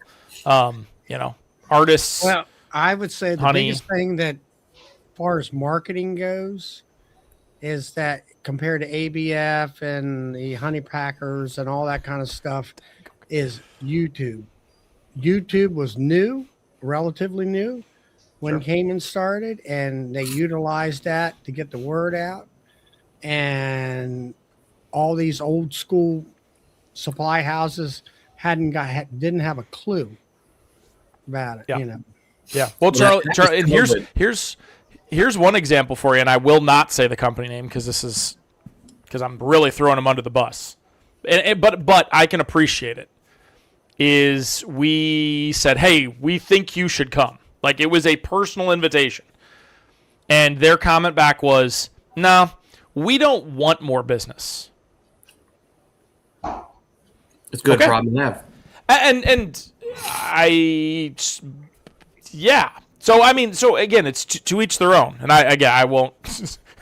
That is really throwing them under the bus. But I mean, that was legitimately the answer I got from that company. Was we don't want more business. I was like, man. I was like, but I can see that, like in my business, you get to the point where I can only do so much. Yes. Yep. I can only manufacture so much, and they're like, said, well, why don't you do this and expand? I says, no, we're on the downhill side of the game here for me. Sure. Yeah. No, and that's why I'm not like trying to dox this company, this poor company. Mm-hmm. They do well. I won't I don't want to give any information who it was. But I mean, because I do understand that. You know, when Greg talked at length last night during his live about how, you know, he pulled way back because he wanted to enjoy the expo more. And you know, that's what they did. You know, the companies are allowed to do whatever they want to. So, you know, we just do the best we can to make sure we're equally representing the company and the attendee. And that's why, unless something drastically changes, we're not going to start charging companies $5,000 for a 10x10 so all the attendees can come for free, because we don't believe that's a good mix. Barring something changing, again, we do the darndest to make sure it's like level-footed, because we do believe that if you come and have a budget, a larger budget, you can easily pay for your ticket in the stuff you buy and get discounted. And well, I mean, like year 2, I mean, came and talked about trying to get certain big companies in, and they're like, "Who are you?" And I remember. And then as soon as that second year is over with, and then the amount of money the ones who did attend made or sold product, that it's like, we need to be at this place because this is a happening place. You know, that's always going to happen, though. Just ask Michael Mayer right there. He's going to tell you the amount of cost it takes to get from, even if he wasn't in Arkansas, the amount of cost it takes to prep, sleepless nights, getting out there, doing the setup. You have to sell a lot of product even to break even. So, Michael, what are your thoughts? If you're lucky to do that. Oh, yeah. I mean, all these shows I'm doing this year, even NAHBE, I mean, I ended up treating it as an advertising cost. So if I broke even at my scale, as new as I am, because I was thinking, NAHBE this year, we're barely been doing frames for a year. I've been filling orders for 9 months. Hell, our website's only been taking orders online since June. So if I could break even or not lose too much money, it's advertising costs. It'll pay off down the road. That's just kind of how I look at that stuff, you know. Sure. Yeah. But there is a point in which that there's a point side up on it, obviously. So again, you know, Michael, I know, has sent out plenty of frames to a lot of different people for no cost, just trying to show how his product works and stuff, you know. And if he continues to do this, we all have to support what that looks like, if that works in your operation. I got some frames. I did videos and showed, and you know, it works well. I mean, I had Queen issues with his video. Then it was not his frames, but it was the Queen problem. But they still draw. And once I got that problem straightened, they drawed out the frames just fine. Yeah, I hated that. Yeah, in the beginning, we're so, you know, we're like, there's a lot of companies or smaller companies, we're doing it all ourselves. So yeah, I literally would have to send forms to people that they would fill out, and some would scan them and send them back to me or take a picture so we could hand in our stuff just to try to get things moving, you know. So maybe this time next year I'll make a profit in NAHBE, and it won't be all advertising costs, you know. It'll just slowly build every year. And well, I plan like the super microbials. I plan on kind of documenting that. Yeah. You know. Did you get super DFM? Is that what you got, Charlie? I have the B bites. I've been starting super DFM for the last 3 or 4 months.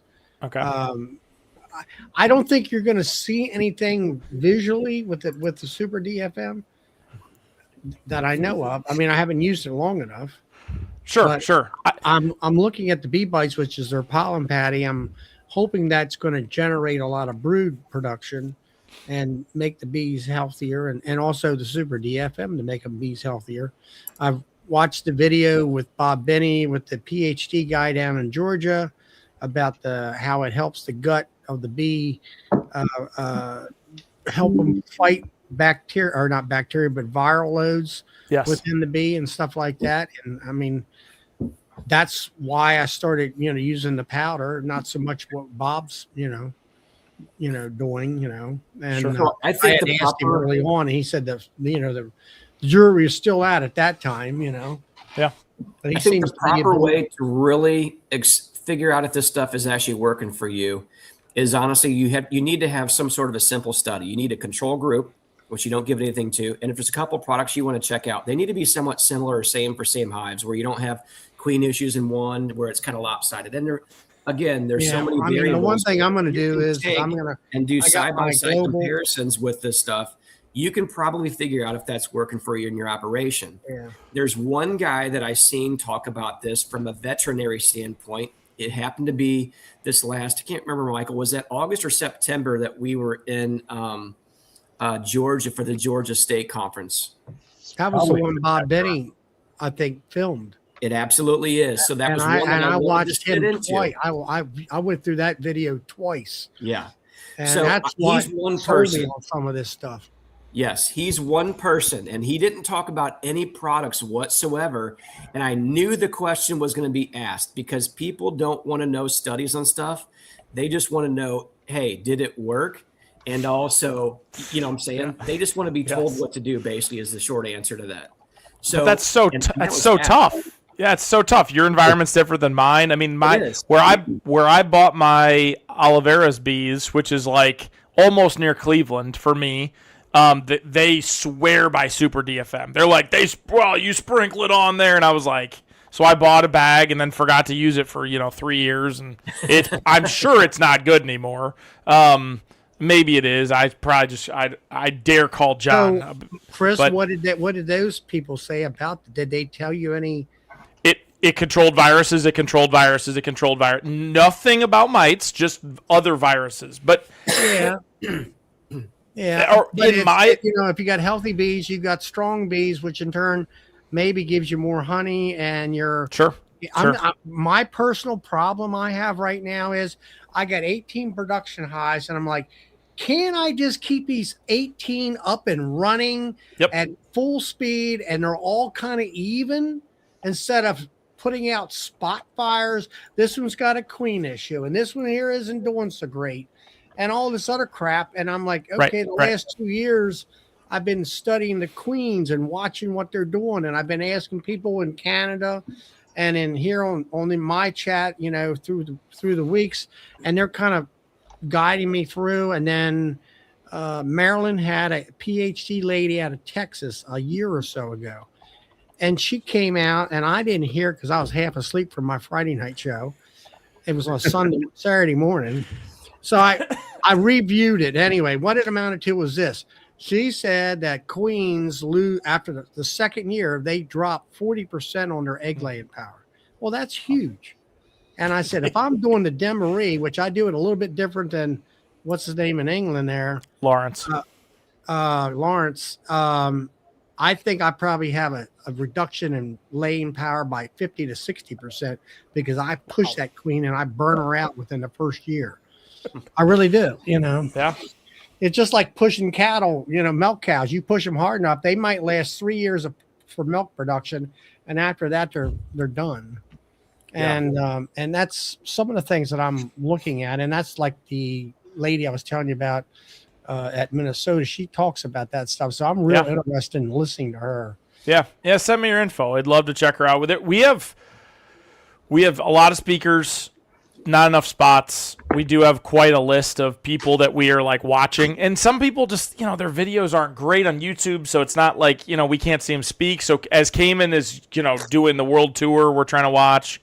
So yeah, we're happy. We know this isn't like a blanket statement, but we heard from a lot of the larger vendors we talked to that they did at least 2x, if not more, in pre-orders this year than they had in years past, which is interesting.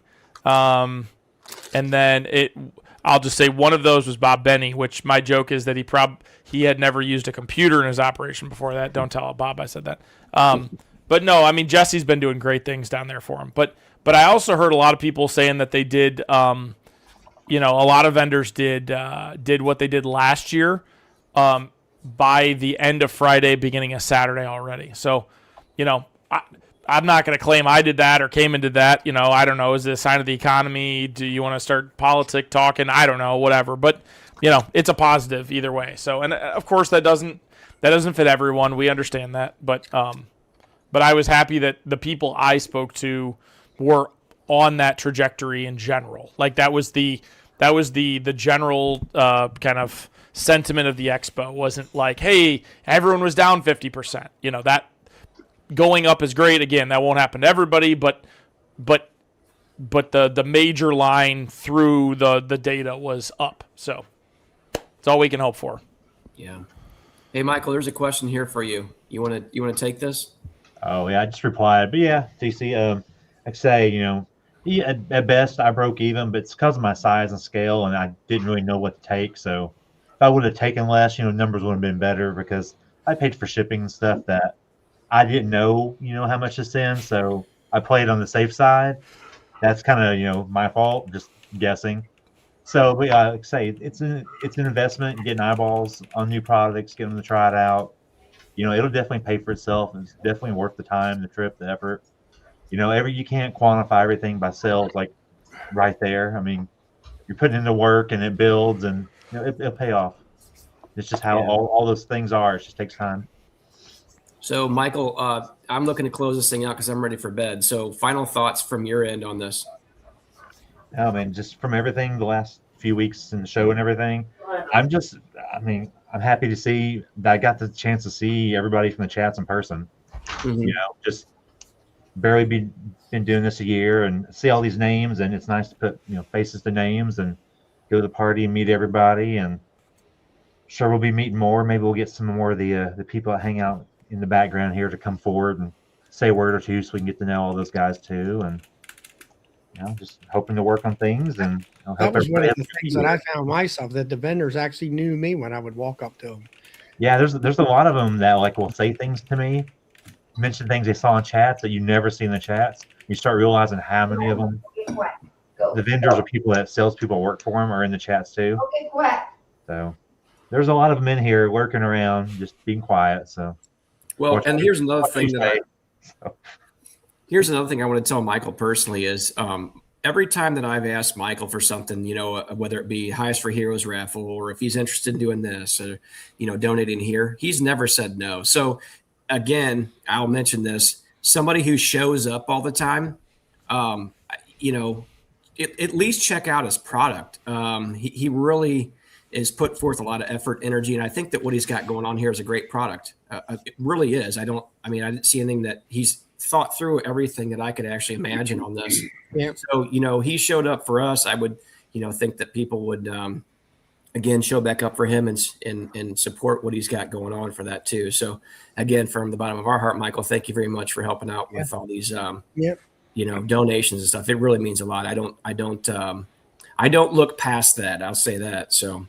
Yeah, I mean, there's a lot of vendors in the chats, you know, that contribute to that stuff. So everybody kind of keep that in mind for everybody that's in here and helping out and being and I enjoyed the vendors at our Be Life dinner. Yeah. Oh yeah. It's nice there.